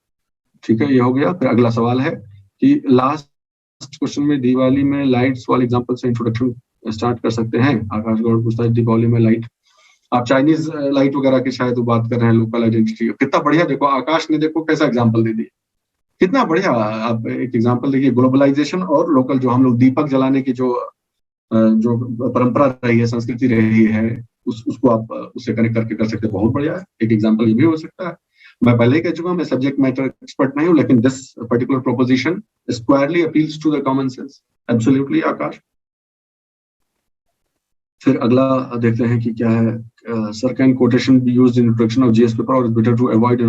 अब आप समझ गए, मुझे लगता है मैं का जो है उत्तर मिल गया है। हम लोग चर्चा कर चुके हैं कि जो है कोटेशन जहां तक हो सके वैसे वर्बैटिम नहीं यूज करना चाहिए कहीं भी, मेरा ऐसा मानना है। आपसे आपकी बात जानना चाह रहा है तो दूसरे का काहे बताएगा, अपन बताओ ना कि क्या समझे हो अभी तक अपने संघर्ष से। क्या एक चीज मैं ऐड करूंगा इसमें, सर क्या है, मैं यूट्यूब में बहुत से लोगों का सुनता रहता हूँ लेक्चर, जो बड़ी बड़ी कोचिंगों में पढ़ाने का दावा करते हैं, इसलिए कि मैं देखूं क्या चलता है। तो एक राय लोग देते हैं, कविता लिखो, शायरी लिखो, कोटेशन लिखो। मैं ये नहीं कह रहा हूँ आप लिखो मत लिखो, लेकिन मैं कह रहा हूँ उससे मिलता क्या है। अगर आपके पास एक सीधा सवाल आ रहा है जिसका उत्तर आपको ठीक से पता है, आपने वही कोटेशन छाप दिया किसी आदमी का 3 लाइन का, तो आपने कितने शब्दों की हत्या कर दी है बताइए आप। हमेशा कोई कोटेशन लिखते समय इस बात का मूल्यांकन किया जाना चाहिए कि वह कोटेशन किस तरह से मेरी मदद कर रहा है। मान लीजिए कि आप कोई भारतीय संस्कृति पे सवाल का जवाब लिख रहे हैं, उस भारतीय संस्कृति के सवाल के जवाब में विवेकानंद, रामचरितमानस, राम पर लिखी गई कविताएं, कवितावली, कृष्ण पर लिखी कविताएं, सूरदास का भ्रमर गीत, कबीर का जो वाणी है, कहीं से कोई सब उठा लेते हैं। जैसे कबीर की लाइन है, चींटी के पग नुपुर बाजे, वो भी साहब सुनता है। चलिए सीख लेते हैं, छोटा सा एग्जाम्पल लेते हैं। अब ये लाइन, छोटी सी लाइन अगर आपकी मदद कर देती है आप लिख दो, लेकिन मदद करती नहीं करती, इसका फैसला पहले करो। जैसे कबीर की बहुत फेमस लाइन है, कबीरा खड़ा बाजार में लिए लुकाठी हाथ, जो घर जा रहा आप लोग वो चले हमारे साथ। ये सूरदास की लाइन है, किलकत कान घुटुरवा नावत। ये सब जो 2-4 लाइनें हैं, ये आपके ऐसे में तो शायद इस्तेमाल हो सकती है, लेकिन क्या आपके जीएस के पेपर में इस्तेमाल होती है? एक बड़ा सवाल है ये। मैं हमेशा किसी कोड को लिखते समय इस बात को मैं 2 बात में कहना चाहता हूं हमेशा, कि पहली बात, वह आपके सवाल से कितना मैच रख रहा है। दूसरा, वह आपके सवालों में कितने शब्दों को हटा रहा है। सही बात है। अगर वो कोड आपके सवाल में इंपॉर्टेंट शब्दों को हटा रहा, लिखने की कोई जरूरत नहीं है। और जीएस में एक सिंपल आंसर राइटिंग होती है, सिंपल आंसर राइटिंग होती है। उस सिंपल आंसर राइटिंग में अच्छा कंटेंट चला जाए, यह कोशिश होती है। अगर if we see the answer of the GS, simple writing with some good content. अगर, लेकिन क्या होता है, आपको जितने सवाल लिखने हैं सारे सवालों में गुड कंटेंट नहीं होते हैं। जिसमें गुड कंटेंट है, आप सिंपल आंसर राइटिंग करके आओ। जैसे एक बड़े फेमस टीचर है, वो उनका यूट्यूब में बोलते हैं, आप कहते हैं शायरी लिखो, आप कविता लिखो, वहां पे कत्ल हो जाएगा, नंबर गिरेंगे। मुझे समझ नहीं आता कि शायरी कविता से कैसे कत्ल होता है, कैसे नंबर गिरते हैं, आप में समझ नहीं आया। हालांकि उनकी सलाह जो है इससे लेके ज्यादा है, जीएस को कम है। लेकिन क्या है, जब छात्रों को भरमाओ, छात्र कब्जे में आता नहीं। ये बहुत ही सेट सिद्धांत है सिविल सर्विसेज की पूरी प्रणाली का। जब छात्र को भरमाओगे, उसको आप टहलाओगे, ले जाना है इलाहाबाद से लखनऊ, उसको घुमाओ, उसको ले जाओ इलाहाबाद से गोरखपुर, फिर लखनऊ ले आओ, पूरे रास्ते टहलता रहेगा वो। तो आप लोग सीधा स्ट्रेट देखने की कोशिश करें। जो शौर ने कहा कि कोट लिखने की जरूरत है कि नहीं है, यह विचार करना चाहिए। और साथ में कोट लिखते समय वर्बेटम तो बिल्कुल नहीं लिखना चाहिए। वर्बेटम में दिक्कत क्या है, आपको पूरा याद नहीं होता है। तो आप ऐसी गलती क्यों कर रहे हो जो आप जानते हो मुझसे हो रही है? आपने इन्वर्टेड कॉमा लगा के वर्बेटिम लिख दिया, अंदर आपने पूरा ही लिखा है। अगर वर्बेटिम इस्तेमाल कर रहे हो उसमें हल्का सा चेंज आ गया तो आपने काम गलत कर दिया। If you are putting inverted comma full stop के बीच का चेंज नहीं होना चाहिए। It's a rule of the quoting the quote. बिल्कुल सही। अगर आपको कोट याद नहीं है, आप कोट का मंतव्य लिख दीजिए, ये बेहतर होता है। ऐसे में हम लोग बात करते हैं, लेकिन जीएस में बाय लार्ज कोट लिखना, कोट से बेहतर example. Yes, if you are choosing a code and example, I'll say you prefer example। खासकर GS4 GS3 में एग्जाम्पल्स बहुत जाते हैं, और जितना एग्जाम्पल्स कहां से आते हैं, वो आपके रेगुलर रीडिंग से आती है, स्टडी से आता है। So these are the 2-3 things which I want to add. Thank you, sir. Thank you. Sir, thank you so much, sir. It was a very crucial input. आप लोग सब इसकी महत्ता को समझ रहे होंगे सर जो बोल रहे हैं। कितनी बड़ी बात सर ने जो बताई, ये मैं और रिकाउंट करना चाहता हूँ। I would like to recount the experience of one of the toppers who prepared all along on his own. उसने सिर्फ अपना तैयारी की थी और एक अटेम्प्ट में उसके नंबर अच्छे नहीं आए थे, सेकंड अटेम्प्ट में शायद उसका हुआ था, और उसका यूएसपी था। उससे मैं इंटरेक्ट कर रहा था तो उसने बताया कि सर मैं जो नंबर लाया हूँ, मुझे ऐसा लगता है कि मेरे नंबर इसलिए ज्यादा आए हैं क्योंकि मैंने जो एग्जाम्पल्स दिए थे सर, वो बहुत फ्रेश एग्जाम्पल्स थे, वो लाइफ से, डेली लाइफ और जो हमारी कॉमन जो लिविंग प्रैक्टिस है, जो उससे जो एग्जाम्पल्स उठते थे, चाहे इकोनॉमी हो चाहे पॉलिटी हो, वो मैं देता था। उससे मुझे लगता है सर भरमार नंबर जो मुझे मिला है वो उसकी वजह से मिला, क्योंकि मेरे आंसर में फ्रेशनेस थी बिकॉज ऑफ द एग्जाम्पल्स। तो बहुत अच्छा होगा, जैसे हम लोग इकोनॉमी का डिस्कशन करते समय या सर पढ़ाते हैं पॉलिटी हिस्ट्री, उसमें कई बार आप देखेंगे कि जो आम आदमी पर, जनता पर जो आंख के सामने जो जिसे कहते हैं प्रत्यक्ष जो उदाहरण है, उनका आप इस्तेमाल करेंगे तो आपको ज्यादा नंबर देंगे, रादर देन कि कोटेशन वगैरह का करना है, क्योंकि कोटेशन इज आइडियोलॉजी और एग्जाम्पल इज प्रैक्टिस। तो प्रैक्टिस इज ऑलवेज प्रेफर्ड। जब आप आंसर दे रहे हैं तो प्रैक्टिकल जो है वो चीजें प्रेफर की जाती है। थ्योरी ठीक है अपनी जगह पर, ठीक है, लेकिन प्रैक्टिकल एग्जाम्पल का कोई सब्स्टिट्यूट नहीं है। ठीक है, फिर एक सवाल है, आगे की तरफ बढ़ते हैं। ये प्रश्न है कि जो है, एक मिनट रुक जाइए, मैं इसे थोड़ा चैट बॉक्स को ठीक कर लूं और अभी स्टॉप शेयरिंग कर देता हूं ताकि स्क्रीन पूरी दिखाई पड़ा। हाँ अभी ठीक है, गैलरी सिस्टम हो गया मेरा। Okay fine. आप देखते हैं चैट में कि अगला प्रश्न पूछा गया है कि ब्लॉक लेटर्स में पूछा है आंचल ने। ओके, तो आंचल का क्वेश्चन है कि नहीं सॉरी, उससे पहले बहुत अच्छा एक सवाल और भी है जो एड्रेस कर देना चाहिए, शुभम का। बहुत ही बढ़िया जो है वो उन्होंने सवाल पूछा है कि ये जितनी चीजें हम इंस्ट्रक्शंस आज के जीएस के पेपर 1 पेपर 2 पेपर इसमें के लिए सीख रहे हैं, क्या वो चीजें एथिक्स के पेपर पर भी अप्लाई होंगी और कैसे होंगी, क्योंकि उसका तो पूरा केस स्टडी मेथड और ये सब अलग है। तो उसके लिए to be very frank and honest, हमने ऑलरेडी बात कर रखी है सर के गाइडेंस में। मैंने अपने एक स्टूडेंट से बात कर रखी है, उनका नाम है मुदित जैन, आप ऑलरेडी जानते हैं, नाम सुन चुके होंगे। वो अपना ब्लॉग भी चलाते हैं। वो काफी लंबे समय तक 2 हफ्ते जैसा वो बीमार थे, उनसे बात मेरी हुई पिछले हफ्ते और वो रिकवरी कर रहे हैं। जल्दी ही वो आपके सम्मुख होंगे और पूरा A to Z एथिक्स का पूरा जो है वो आपको गाइड करेंगे थ्रू आउट। तो वो आपको बताएंगे कि कैसे आंसर प्रैक्टिस करनी चाहिए, उसमें कैसे अप्लाई होना है, ये सारे प्रिंसिपल्स। ओके, तो ये हो गया जो है शुभम का जो सवाल हो गया। फिर है, होल्ड ऑन, और एक काम मैं इन लोगों को और भी सौंप दिया है सर कि जो नोट्स मैं बना रहा हूँ, वो नोट्स जो है अपने जो 20-25 लड़के मार्गदर्शन सेंटर पे चलते हैं उनको मैं दे रहा हूँ सर। वो क्या कह रहा हूँ कि आप इस नोट्स का हिंदी अनुवाद करो। उससे फायदा क्या होगा, इनकी इंग्लिश भी इम्प्रूव होगी। इंग्लिश इम्प्रूव करने का जो बचपन में हम लोग कोशिश किए ना, अनुवाद से ही करते थे, वो होगी। दूसरा, वो नोट्स जो आपके भी नोट्स का पीडीएफ वो भी इनको पकड़ा देते हैं। जी सर। तो हम बना रहे नोट्स, तो आपका दोनों पीडीएफ, तो जब तक हम लोग अपना ये इस बार का फाउंडेशन और एडवांस कोर्स फिनिश करेंगे तो मार्गदर्शन का पूरा नोट्स का सीरीज तैयार हो जाएगा। Right sir. इस तरह से हम लोग के क्लासेस चल रहे हैं, ये इतना सेल्फ सफिशिएंट होगा कि सिलेक्शन कराने भर का सफिशिएंट होगा ये। Right sir. तो लगातार फिर क्या है, एक बार लिख जाए फिर हम उसको इम्प्रूव कर लेंगे। तो ये काम हम लोग जो स्टार्ट किए हैं, तो जो एक मैं क्या है, मैं चैट पर लोड करता जाऊंगा वो धीरे धीरे करके। तो फिर आपका भी जितना पीडीएफ है आपकी पीडीएफ में ग्राफिक्स बहुत है, तो उसमें भी थोड़ा सा ग्राफिक्स को और सेंट्रलाइज करना होगा। पहले उसको एज इट इज जाने देते हैं, ठीक सर। ठीक है ना, फिर उसके बाद उसको इम्प्रूव करते हैं। तो ये आप लोगों के लिए मैंडेट है, और जो कोई और उसमें शामिल होना चाहता है वो कौस्तुभ, ऋतिक या अंजलि को मैसेज कर दे, हम लोग उस पर कंसिडर करते हैं कौन काम करेगा।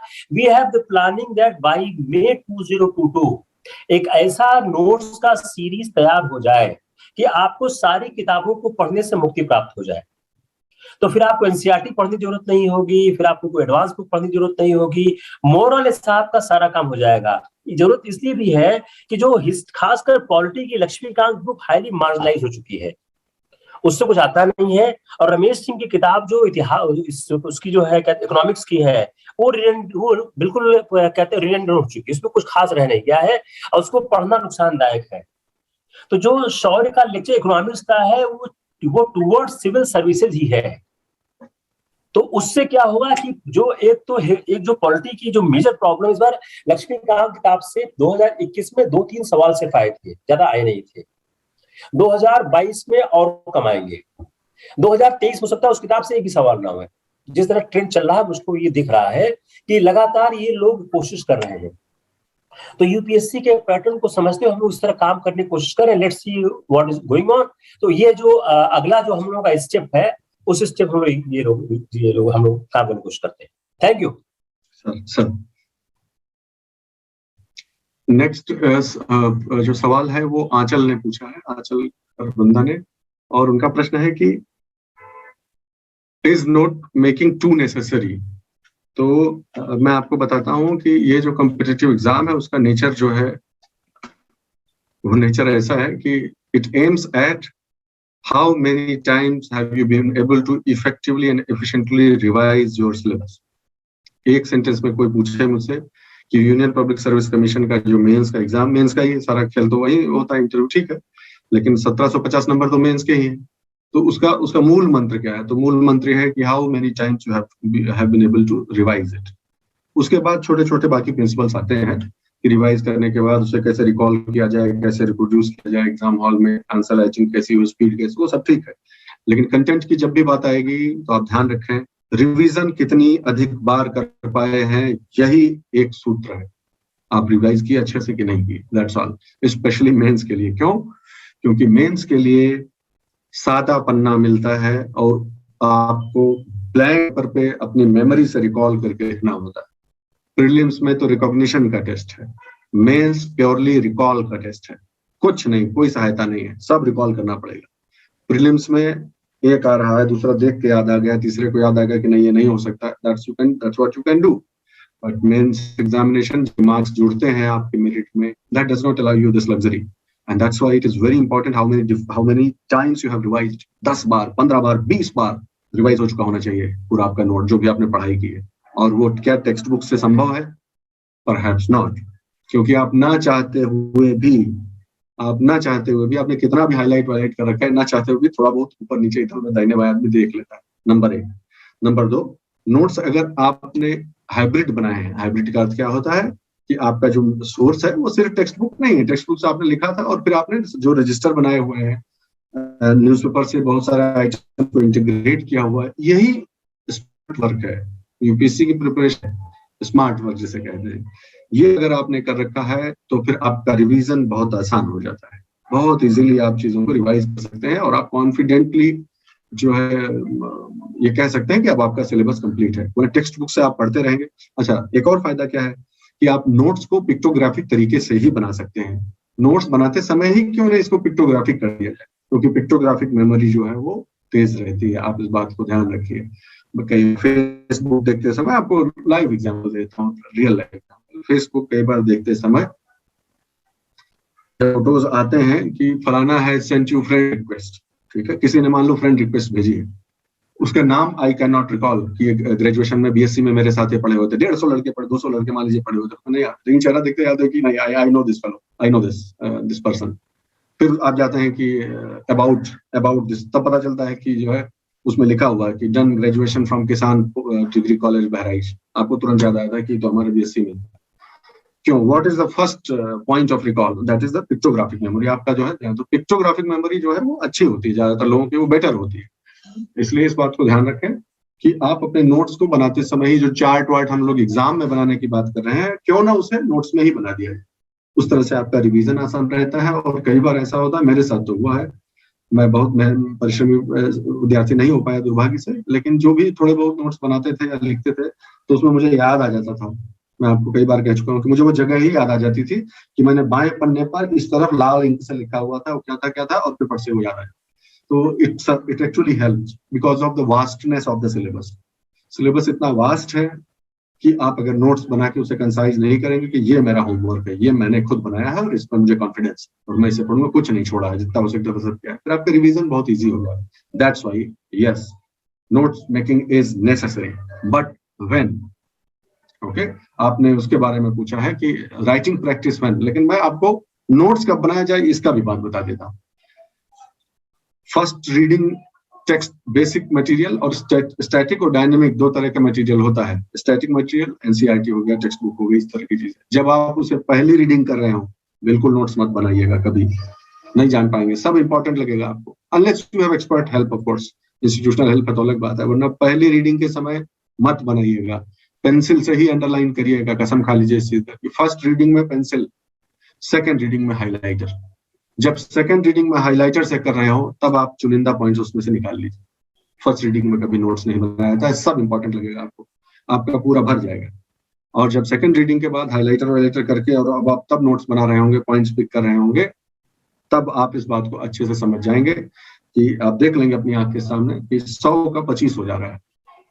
100 किताब के पन्नों का 25 पन्ना नोट्स में आ जाना चाहिए, बस वही नोट्स है, वरना फिर नोट्स बनाने का कोई फायदा नहीं है। इस बात को ध्यान रखेंगे आप हमेशा। दूसरी बात कि आप एक और टेक्निक का इस्तेमाल कर सकते हैं कि आप अपनी किताब में, अगर आपके पास नोट्स बनाने का टेंडेंसी या टेनेसिटी नहीं है, तो आप किताब को में 2 कलर के हाइलाइटर्स यूज करिए।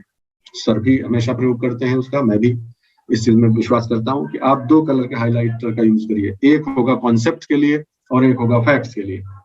Which brings me to a very important aspect in terms of notes making, and that is concepts का notes नहीं बनाया जाता है, facts का बनाया जाता है जो नहीं याद रहेंगे मुझे, उनका ही notes बनाया जाता है। ठीक है, concepts समझ लिए जाते हैं बार बार पढ़ के और उसे सोच के समझ लिया जाता है concepts। उन concepts में जो खाली जगहें हैं जिसमें facts भरना है, उसके लिए notes बनाया जाता है सिर्फ। और अगर आप notes नहीं बना पा रहे हैं तो यही काम किताब में फिर करना पड़ेगा। तो एक कलर कॉन्सेप्ट्स के लिए और एक कलर फैक्ट्स के लिए, वो यूनिफॉर्म होना चाहिए, ताकि जब आप किताब का रिवीजन कर रहे हो तीसरी चौथी बार, तो आप फैक्ट्स वाला करते जाइए, बस कंसेप्ट तब तक आप समझ चुके होंगे। तो आप ऐसा ना हो कि एनर्जी कंसेप्ट में फिर से वेस्ट हो जा रही है, फिर से पढ़े जा रहे हैं उसको, फिर आधा पढ़ने के बाद आता है कि अरे तो अवतर था, इसमें अगला फैक्ट कहाँ है, जो भूल जाएंगे वो कहाँ है। तो आप सेकेंड रीडिंग में, फिर से अब समराइज करता हूँ जो मैंने बोला, फर्स्ट रीडिंग टेक्स्ट बुक वगैरह की जब करिए, स्टैटिक पार्ट की, तो उसमें पेंसिल से करिए, नहीं तो सब रंग डालेंगे पूरी किताब ही। सेकंड रीडिंग के समय आप 2 हाइलाइटर्स का इस्तेमाल करें तो बहुत अच्छा रहेगा। और उसी समय जब जैसे जैसे चैप्टर खत्म हो, उसके इंपॉर्टेंट पॉइंट्स को नोट्स की तरफ लेते चले जाइए तो बहुत अच्छा रहेगा, और अपने हिसाब से चार्ट बना लीजिए।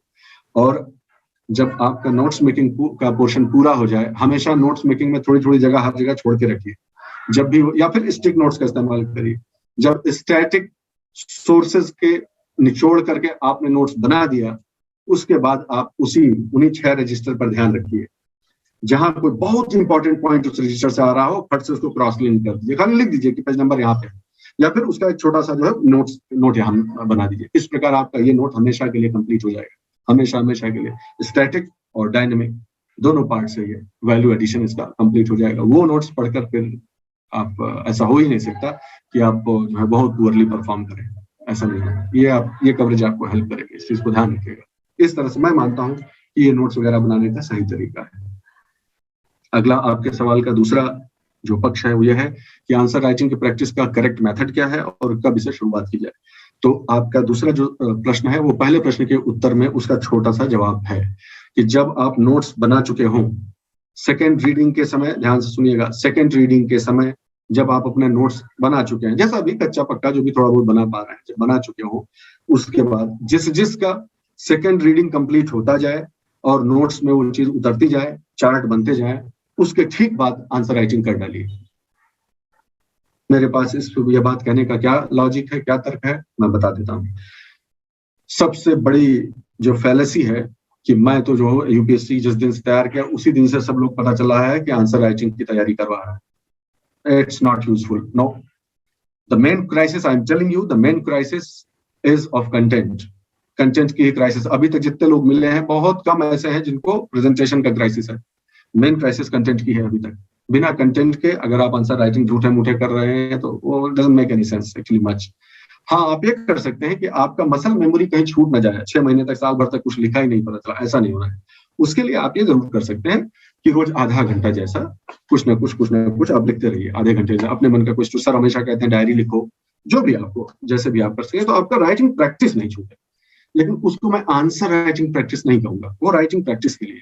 आंसर राइटिंग प्रैक्टिस तब शुरू करिए जब आपके पास कुछ तो मसाला हो, कम से कम सवाल में पूछी गई चीज का आधा 50% तो आपको आता हो भाई, तब आप सवाल अटेम्प्ट करिए तो समझ में भी आप। वो झूठे बैठे हैं, झूठे लिख रहे हैं, कुछ यार वार के बतके कर रहे हैं, no, doesn't make any sense, it's wastage of time. So my opinion. And second point is that content crisis एक हो गया। दूसरा पॉइंट इसलिए कह रहा हूं कि दूसरी रीडिंग के बाद शुरू करना चाहिए क्योंकि तब आप चार्ट वर्ड सब बना चुके हैं, और क्योंकि आप अपने पढ़े गए कॉन्सेप्ट्स और फैक्ट्स को इंटीग्रेट करके चार्ट वर्ड सब बना चुके हैं, इसलिए तभी तो आपसे एक्सपेक्टेड है कि अब आप आंसर में भी बना ले जाएंगे। You understand my point? आपकी एक प्रैक्टिस हो चुकी है, तभी तो आप प्रेजेंटेशन आपके आंसर का बेटर होगा क्योंकि आप पहले कर चुके हैं वो। इसलिए मेरा ऐसा मानना है कि पहले रीडिंग बहुत क्विकली कर लेनी चाहिए, खूब अच्छे से सिलेबस की जल्दी कर डालिए, अच्छे से कवरेज आपका हो गया। सेकंड रीडिंग में थोड़ा ध्यान से इन डेप्थ तरीके से समझिए कि ये इंपॉर्टेंट है और ये इंपॉर्टेंट नहीं है, वही अंडरलाइन कर दिया, उसका थोड़ा सा नोट्स बना लिया, न्यूज़पेपर से अपडेट कर लिया, चार्ट वार्ट बना के धर दिया, आप शुरू हो जाइए। टेस्ट सीरीज ज्वाइन करिए, टेस्ट जो भी करिए आप, क्योंकि एक रीडिंग आपकी हो चुकी है।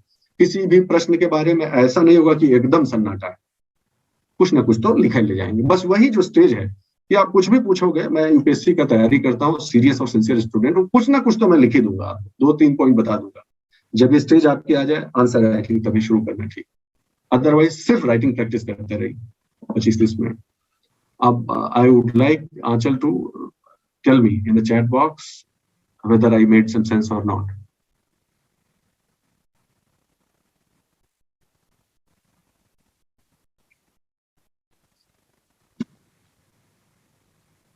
All right, Anshul. Thank you. It was a very good question, and for a beginner, it is the right question to ask. There's no doubt about it. Next is Hindi medium के लिए दैनिक जागरण का राष्ट्रीय संस्करण best. Okay, thank you, Pushpendra. Thank you. I also take it as an input from your side. मुझसे संजोग से किसी ने पूछा था, संजोग देखिए कि परसों ही पूछा था किसी बच्चे ने हिंदी माध्यम में कौन सा अखबार पढ़े। मैं आपका इनपुट वहां तक पहुंचाऊंगा। ठीक है, राष्ट्रीय संस्करण दैनिक जागरण का जो है अच्छा है, आप कह रहे हैं तो फिर ठीक होगा। Anchal is also asking, is it not beneficial to go through current affairs monthly compilations and its multiple revisions rather than giving time to note making from newspaper? Now you could understand. अब आप शायद इस सवाल का जवाब आपको मिल गया होगा कि because we don't have to stop merely at reading the news and then pointing out, we also have to factor this particular information into our static notes. That's why it is better to do it on daily basis. I think now it makes sense. फिर monthly इकट्ठा हो जाए और फिर वो करते गए तो बहुत बड़ा लोड हो जाता है। कोई बुरा नहीं है वो स्ट्रेटेजी। देखिए भाई, कोई स्ट्रेटेजी को मैं ऐसा नहीं कहता हूँ कि वो खराब स्ट्रेटेजी है, लेकिन मुझे लगता है कि जिसके लिए ऑप्शनल भी नया है, उस पर भी मेहनत करनी है आदमी को, जीएस में भी मेहनत करनी है और न्यूज़पेपर भी पढ़ना है, तो डेली अपने वर्कलोड को डिवाइड कर लीजिए, तो पता नहीं क्यों लगता है मुझे कि वो ज्यादा बेटर स्ट्रेटेजी।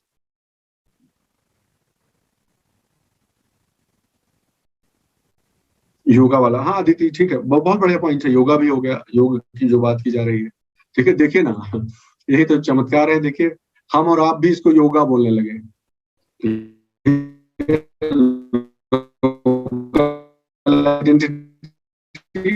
ग्लोबलाइजेशन, योग बोलना चाहिए हमको, हम भी योगा बोल रहे हैं।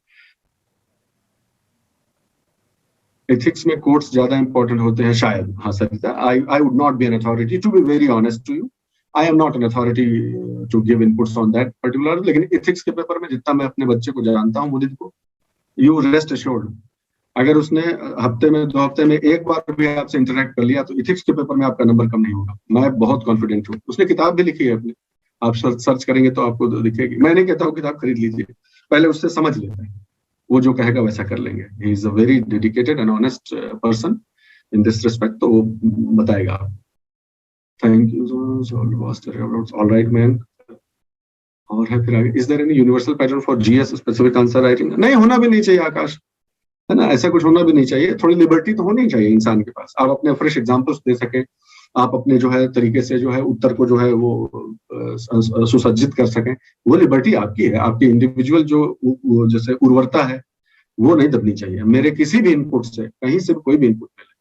लेकिन कुछ रूल्स हैं जो आफ्टर इयर्स ऑफ एक्सपीरियंस जो प्रेसिपिटेट हो गए हैं कि हाँ इतना तो आपको करना चाहिए भाई, इंट्रोडक्शन लिखना है, ये लिखना है, ये ठीक है, नॉर्मल हम बता रहे हैं। हो सकता है किसी पर्टिकुलर क्वेश्चन की डिमांड ऐसी है कि इंट्रोडक्शन वगैरह का कोई रोल ही नहीं है, सीधे आप किसी बढ़िया फिलोसॉफिकल थॉट से आपने लिखना शुरू कर दिया, दैट्स ऑलवेज पॉसिबल। तो वो आप रखिए, कोई पैटर्न नहीं है उसका, कोई टेंशन मत लीजिए। पॉइंट्स में लिखना है कि पैराग्राफ्स में लिखना, नहीं। क्यों कहा जाता है फिर, क्यों इतना लोग बोलते हैं कि पॉइंट्स में लिखना चाहिए जहां तक उसमें? क्योंकि वही बात, क्योंकि क्लैरिटी आपके आंसर की एग्जामिनर को सबसे पहले अपील करती है कि क्लैरिटी है कि नहीं इस answer, that is the first thing भाई। आप भी हमारे उनकी जगह पर होंगे तो आपको भी सबसे पहले यही अपील करेंगे। तो क्लैरिटी के लिए जो कुछ भी आपको करना चाहे आंसर में करना चाहिए। So we can do that, Vivek, diagram और फ्लो चार्ट तो करना ही चाहिए, लेकिन हाँ यहाँ पर एक कॉशन है, पॉइंट ऑफ कॉशन ये है कि डायग्राम और फ्लो चार्ट के लिए तो चलो एक बार माफी हो भी जाए, फ्लो चार्ट तो फटाफट हो जाए। डायग्राम उसी में बनाइए जिसमें वाकई उसकी प्रासंगिकता हो। जबरदस्ती का डायग्राम मत बनाइएगा, क्योंकि उसका सबसे बड़ा दिक्कत अब क्या आता है, अगर मैं ठीक से चीजों को समझ रहा हूँ तो अभी तो जगहवा लिमिटेड होता है ना। ये बात सही बोल रहा हूँ कि नहीं बोल रहा हूँ, आप लोग बताइएगा। क्वेश्चन छपता है वो आंसर शीट में ही छप के आ जाता है ना, ठीक बोल रहा हूँ ना मैं? पुष्पेंद्र तुम जरा फीडबैक देना यार, लेटेस्ट मेंस लिख के आओ, सही है बोल रहा हूँ मैं तो जो देखा हूँ। तो उसमें जगह का मैं पता चला एक तो बड़ा सा भारत का मैप बना दिया, जो चीज जबरदस्ती है, जहाँ जो नहीं भी बनाते तो चल जाता, उतना डायरेक्टली रिलेवेंट नहीं, तो उतना जगह पूरा खत्म। 250 शब्द वाला जो जगह था उतना जगह खत्म हो गया, फिर कुचुर करके उसको किसी तरह से लिख रहे हैं लोग। तो ये स्मार्टनेस का ध्यान रखनी है। और डायग्राम बनाना है, अगर बनाना भी है तो डायग्राम उतना छोटा सा बना दीजिए, बस बनाने का मुझे नहीं कहा जाए, इस बात को ध्यान रखें। ठीक है, अगला सवाल देखते हैं, वापस आते हैं। ठीक है, फ्लो चार्ट मदद कर, फ्लो चार्ट नो डाउट, लेकिन उस पर तो चर्चा हो गई है सर, ज्यादा स्पेसिफिक वर्ड्स नहीं मिलते। अच्छा, किसी बात पर आपने रिस्पॉन्ड किया, ठीक है, I have totally got your point, fine, ये तो उसका आंसर होगा। आपका सब्जेक्ट है आंसर राइटिंग मेथड सेम है क्या? नहीं लिप्सा, वेरी गुड क्वेश्चन, बिल्कुल बहुत रेडिकली डिफरेंट रहेगा, रेडिकली डिफरेंट है दोनों स्टडीज के। ये जितने भी आपको हम वो बता रहे हैं उनमें से कुछ एक अप्लाई होंगे सिर्फ, बाकी ऑप्शनल सब्जेक्ट का answer writing is totally different. उसकी डेप्थ अलग होती है, उसका जो पर्सपेक्टिव ही पूरा अलग होता है, टेक्निकल पर्सपेक्टिव होता है। इसलिए वहां पर भी आपको जो है वहां पर चार्ट वहां भी मदद कर सकता है, डायग्राम वहां भी मदद कर सकता है, लेकिन पॉइंट्स में ही लिखना है या ऐसे ये सब यूनिवर्सल रूल्स वहां अप्लाई नहीं हो। ठीक है, वहां पर आपको जो है वो प्रॉपरली आप बढ़िया सा बनाइए, भूमिका बना के अच्छे से लिखिए वहां। उसके लिए आपको अपने subject, alright, dynamic matching, I have missed that point due to no issues, Sukhendu. I'll come again. What I was saying, that static part, when you prepare something from the textbooks which are available in the market, that is called the static part of your notes. जब notes आप बनाइए तो उसमें छोटे जगह छोड़ जाती है। उसका तरीका मेरा, आपने पीडीएफ देखा होगा, आपने जैसे मेरा पीडीएफ इकोनॉमी का देखा है, उसमें बाएं साइड में या कहीं ना कहीं जगह बहुत सारी बची रहती है। वो जगह आप उस जगह पर जो है करंट अफेयर्स का कोई भी पॉइंट है उसको नोट कर सकते हैं। डायनेमिक पार्ट का योजना से कोई योजना, कुरुक्षेत्र मैगजीन या किसी से आपने कुछ पढ़ा, उससे आप 4 पॉइंट वहां पर लिख लीजिए, इसी टॉपिक से संबंधित योजना में निकला हुआ। This is called matching the dynamic parts and the static parts. वो बहुत हेल्प करता है भाई, उससे क्वालिटी ऑफ आंसर एकदम स्काई रॉकेट कर जाती है।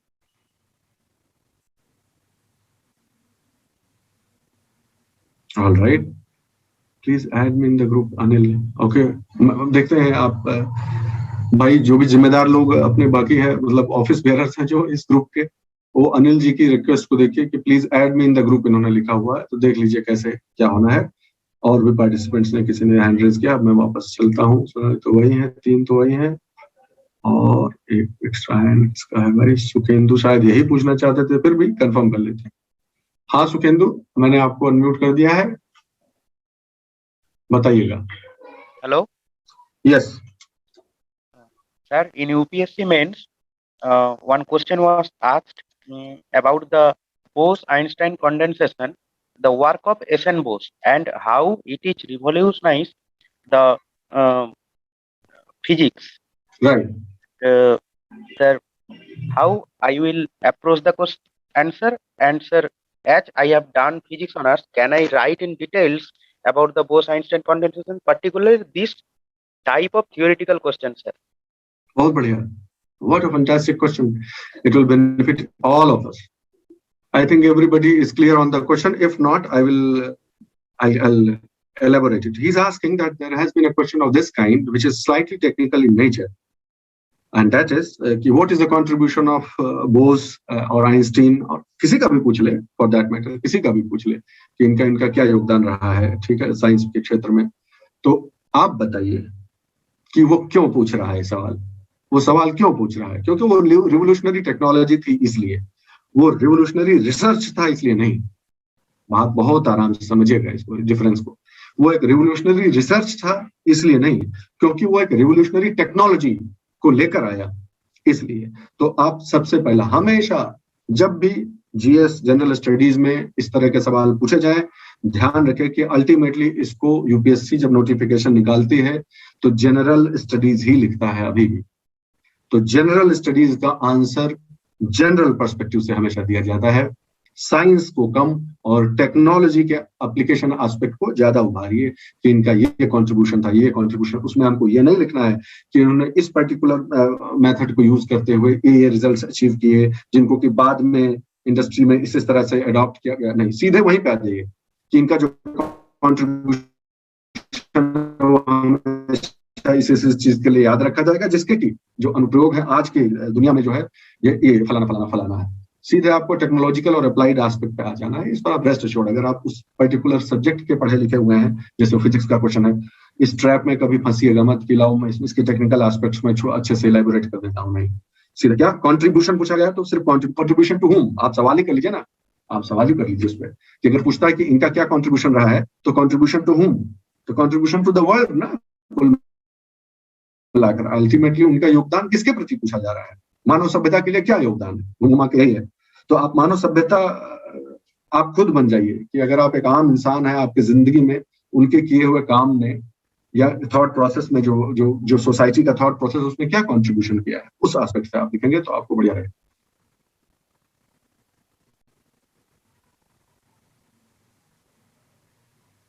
अविनाश का भी एक बार सुनते हैं क्या कहना है। हाँ अविनाश।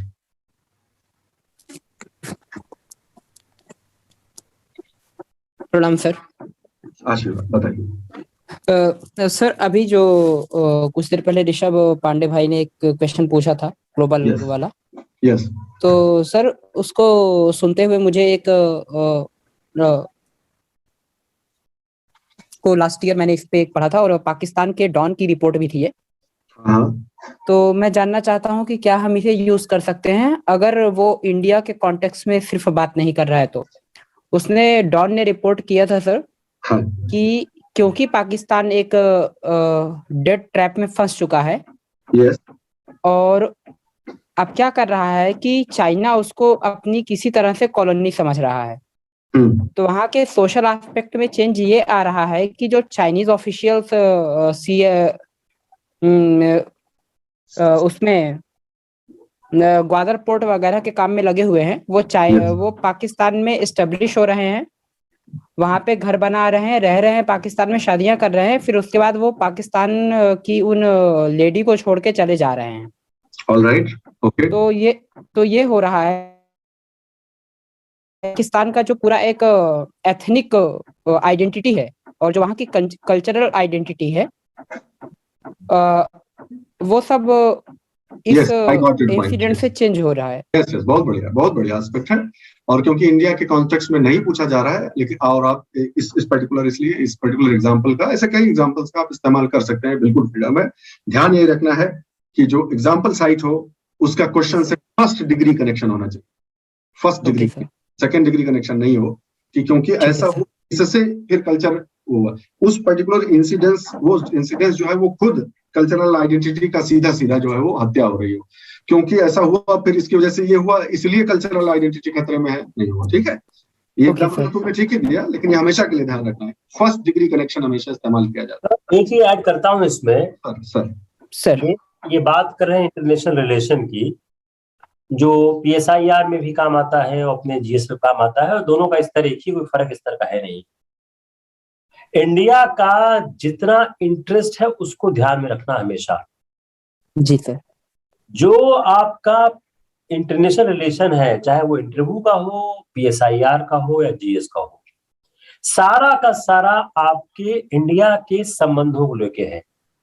नित्या और पूर्वा जब इंटरव्यू की तैयारी कर रहे थे तो हमने शौर्य नीति ने सबने बहुत कोशिश की इस बात पे कि आप आंसर कुछ दो इंडिया के, आप जो इंटरेस्ट है और इंडिया का जो रिलेशन है उसको आप जरूर ध्यान रख के आंसर देना। यही मैं सलाह दूंगा आपके राइटिंग में भी। शौर्य ने कहा है कि फर्स्ट डिग्री रिलेशन होना चाहिए, एकदम सही बात है। अब फर्स्ट डिग्री रिलेशन क्या है? पैल्पेबल, एकदम साफ साफ दिखे, कहीं एग्जामिनर को माइंड अप्लाई न करना पड़े कि आपका रिलेशन एस्टेब्लिश। जो फर्स्ट डिग्री रिलेशन की परिभाषा क्या है? सबसे आसान परिभाषा यही है ना कि कहीं माइंड अप्लाई न करना पड़े, सीधा लग जाए। और फिर जब लिखो आप इंडिया का इंटरेस्ट ध्यान रखो, क्या इंडिया का इंटरेस्ट है। अगर जो आप एक इथनिक कल्चर चेंज हो रहा है पाकिस्तान का, जो आप कहना चाह रहे हो जी सर, कि चीन और जो चीन का और पाकिस्तान का जो रिलेशन एस्टेब्लिश हो रहा है उसमें पाकिस्तान का इथनिक कल्चर चेंज हो रहा है, ये आप कह रहे हो ना? जी सर, ये कह रहा हूँ सर। अब वो पाकिस्तान का इथनिक कल्चर जो चेंज हो रहा है वो इंडिया को कैसे प्रभावित करेगा, यह दिमाग में आपको तुरंत आ जाना चाहिए। अगर सवाल को इस तरह से फ्रेम करो कि चाइना का पाकिस्तान का इंटरफेरेंस इस साउथ एशिया पे एक नए ध्रुवीकरण को जन्म दे रहा है। चलिए इस तरह सवाल करिए आप।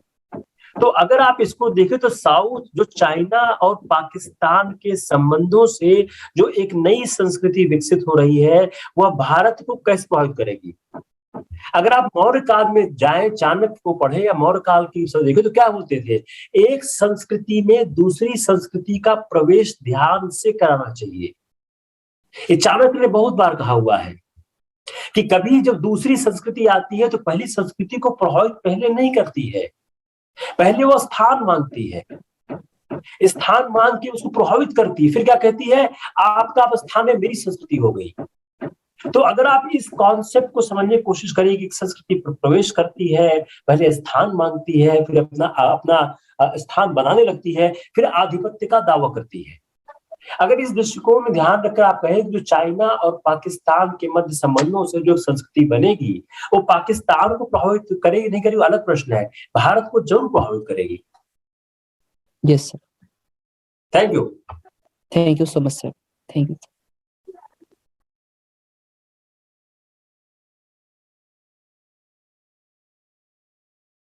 The next question here appearing is there any possibility of questions like comparison between dollar and yuan as global currency? Why not? Yes. If yes, then how to answer? Okay.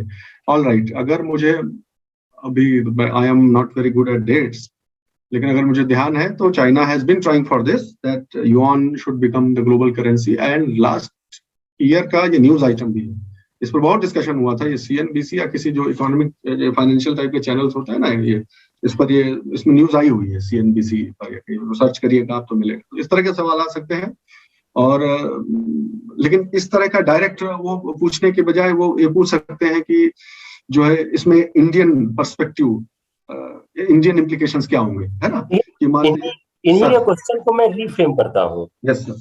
जो करेंसी का issue है वो विश्व का बहुत बड़ा issue है। जैसे आप देखिए कि चाइना और अमेरिका का एक करेंसी वॉर हुआ। उस करेंसी वॉर में क्या कहा गया? चाइना ने अपनी करेंसी को मैनिपुलेट करके करेंसी का वैल्यूएशन डाउन कर दिया। जब करेंसी का वैल्यूएशन डाउन करने से फायदा क्या हुआ? चाइना की इकोनॉमी एक एक्सपोर्ट ओरिएंटेड इकोनॉमी है। किसी एक्सपोर्ट ओरिएंटेड इकोनॉमी का अगर मुद्रा का अवमूल्यन होता है तो उसका एक्सपोर्ट बढ़ जाता है। क्यों बढ़ जाता है? उसका एक्सपोर्ट सस्ता हो जाता है। तो जो करेंसी का इशू इतना बड़ा इशू है कि एग्जाम में नहीं आएगा, इसकी संभावना 0 है। ये एग्जाम में न आने की संभावना, एग्जाम में आने की संभावना बहुत ज्यादा, एग्जाम में ना बात अलग है, एग्जाम में आने की संभावना बहुत ही ज्यादा। आरबीआई का इशू जो सौर ने पूरी मॉनेटरी पॉलिसी पढ़ाई, आप देखो ना उसमें कितने सवाल बन रहे हैं, लंबी मॉनेटरी पॉलिसी आप पढ़ाई गई है। तो मॉनेटरी पॉलिसी तो आपके सिलेबस का इतना बड़ा पार्ट है, प्रीलिम्स से लेकर इंटरव्यू, तो उसको तो तैयार करना ही करना है, उसमें तो कोई दो राय की बात ही नहीं है। जो सौर ने कहा कि ठीक कहा कि जो भी सवाल आएगा इंडिया के परिप्रेक्ष्य में आएगा। देखिए जितने इंटरनेशनल इश्यूज हैं, मॉनेटरी हो, इकोनॉमिकल हो, इंटरनेशनल रिलेशन हो, टेररिज्म हो, ग्लोबलाइजेशन हो, वर्ल्ड ग्रुपिंग हो, कोल्ड वॉर हो, सारे के सारे इंडिया के परिप्रेक्ष्य में ही होंगे। जो यूपीएससी को एक तरह का मैंडेट है कि आप सरकार की नीतियों पर सवाल पूछिए। जैसे मैं हमेशा बोलता हूँ प्रधानमंत्री का भाषण जरूर पढ़ना चाहिए, क्या मुझे लगता है एक मैंडेट है, क्योंकि आप देखें कई बार सवाल उस भाषण से आते। दूसरा, जो प्रधानमंत्री के भाषण लिखने वाले लोग होते हैं, प्रधानमंत्री के भाषणों का एक टीम लिखती है, उसमें रिसर्च करती है, देखती है, तो हमेशा अच्छा लिखा जाता है, तो पढ़ा जाना चाहिए। बहुत ज्ञानवर्धक बातें होती हैं प्रधानमंत्री के भाषण में। कोई प्रधानमंत्री हो, मैं प्रधानमंत्री कोई प्रधानमंत्री हो, जो प्रधानमंत्री के भाषण में एक अपने देश की नीतियों का, कार्यक्रमों का संयोजन होता है, तो पढ़ा जाना चाहिए उस पर। तो जो सौर ने कहा कि ठीक कहा कि आपको तो देखना होगा। Thank you.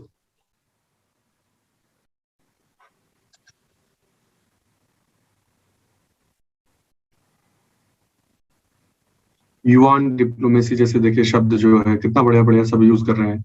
आपस में भी इन सब चीजों की चर्चा आप लोग करते रहा करिए ग्रुप में, कोई नया न्यूज आइटम या कुछ ऐसा आपको पता चले आपस में शेयर करते रहा करिए। इस तरह का जो है कहीं ना कहीं डिस्कशन आया ही होगा, तभी आपके मन में भी ये सवाल तभी तो आया। न्यू कॉलोनियलिज्म है ऐसा बोल रहे हैं कि नई जो है नया उपनिवेशवाद जैसा है। पुष्पेंद्र ने बताया कि इस एस्पेक्ट से भी एनालिसिस की गई है, लोगों ने की हुई होगी। May we connect loss of traditional food because people incline, yes why not Vivek, एकदम बढ़िया। देखिए कितने सारे एंगल आप निकाल रहे हैं कि जो लोकल डेलिकेसीज जिन्हें बोलते हैं, ठीक है, फोक और जो एथनिक डेलिकेसीज और वो है, उनका भी कैसे लॉस हो रहा है, क्या हो रहा है, वो भी आप इसमें इंक्लूड कर सकते हैं उस क्वेश्चन में। आदित्य पूछते हैं कि as we see sir PSIR and GS2 overlap each other, what should be the approach? As we see that PSIR and GS2 overlap each other, what should be the approach towards writing in GS and optional? Do not worry. मैं आपको बता देता हूँ कि PSIR का जो subject है, जहां तक मैं हल्का बोलूँ, बहुत ही प्राइमरी नॉलेज है मुझे, एज एन ऑप्शनल मेरा तो दूसरा रहा है। लेकिन जो मैं समझता हूँ कि PSIR का जो अप्लाइड वाला एस्पेक्ट है, थ्योरी तो भूल लीजिए, थ्योरी लिखने का तो कभी GS के पॉलिटी में और गवर्नेंस में PSIR का थ्योरेटिकल वाला यानी पॉलिटिकल थॉट वगैरह तो लिखने को कभी आएगा नहीं, घूम घुमा के आएगा गवर्नेंस वाला पार्टी। ओवरलैप वही करते हैं, गवर्नेंस और पॉलिटी वाले इशू ओवरलैप करते हैं। It will only serve you with advantage. तो आप GS का उत्तर, और वो कॉमन चीज है ना, वो थ्योरी तो है ना, प्रैक्टिकल है, तो बल्कि आपका लैंग्वेज, आपका प्रेजेंटेशन थोड़ा और सोफिस्टिकेटेड हो जाता है, तो you only gain from it, you do not have to refrain. मैं समझ रहा हूँ ये क्वेश्चन आपका कहाँ से उठ रहा है कि जैसे फिजिक्स का पढ़ा हुआ बच्चा GS में जब साइंस टेक्नोलॉजी कर रहा हो तो उसको अवॉइड करना चाहिए कि वो अपनी टेक्निकल नॉलेज ना उड़ेल दे। PSIR जिसका ऑप्शनल है, उसको GS का पॉलिटी लिखते समय कोई इनहिबिशन करने का जरूरत नहीं है, आप अपना पूरा एक्सपर्टीज लगाइए। क्यों? क्योंकि पॉलिटी जो आप लिख रहे हैं वो टेक्निकल नेचर का है ही नहीं, वो जनरल ही है, वो टेक्निकल ही नहीं, फिजिक्स की तरह नहीं है, वो टेक्निकल ही नहीं है। आपका जो जनरल है वो बाकियों के जनरल से थोड़ा सा स्पेशल है, बस टेक्निकल नहीं है, दैट्स द डिफरेंस। ठीक है Aditya, did you get it?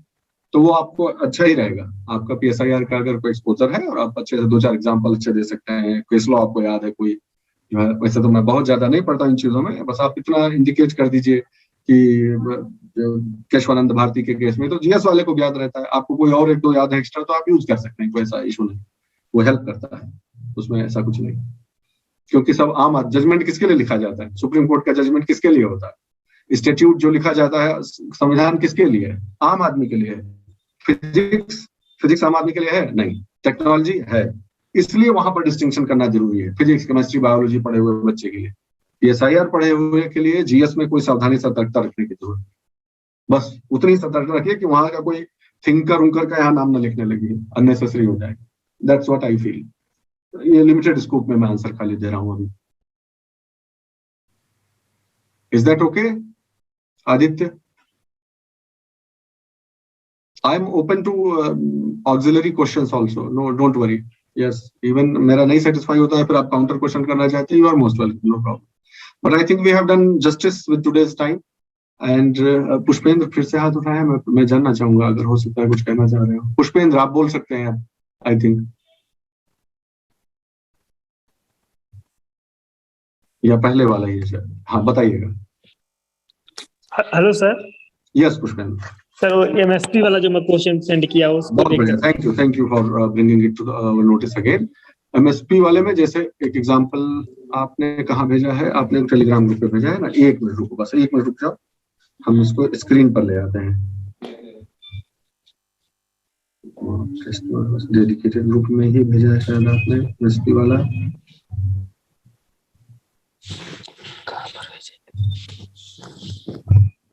Just hold on, give me 2 minutes. ये है शायद एमएसपी वाला क्वेश्चन आपका। वैसे तो सब लोग देख ही रहे होंगे। नहीं ऐसा नहीं जाएगा। ओके,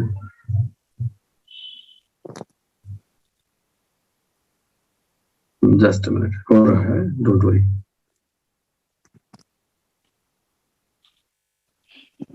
सब लोग देख सके तो अच्छा रहेगा। बस 2 काफी है, फर्स्ट 2 शीट्स।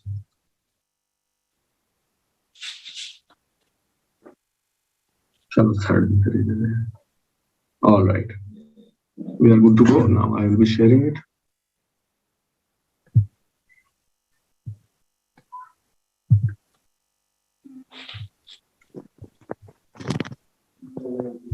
ये है पुष्पेंद्र ने जो आंसर दिया है, मैं स्क्रीन शेयर करता हूँ 1 मिनट में बस, डू नॉट वरी।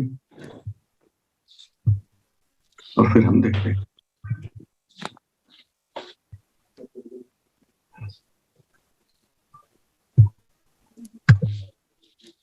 आप मुझे हिंट कर दीजिएगा पुष्पेंद्र जब स्क्रीन दिखने लगे तो।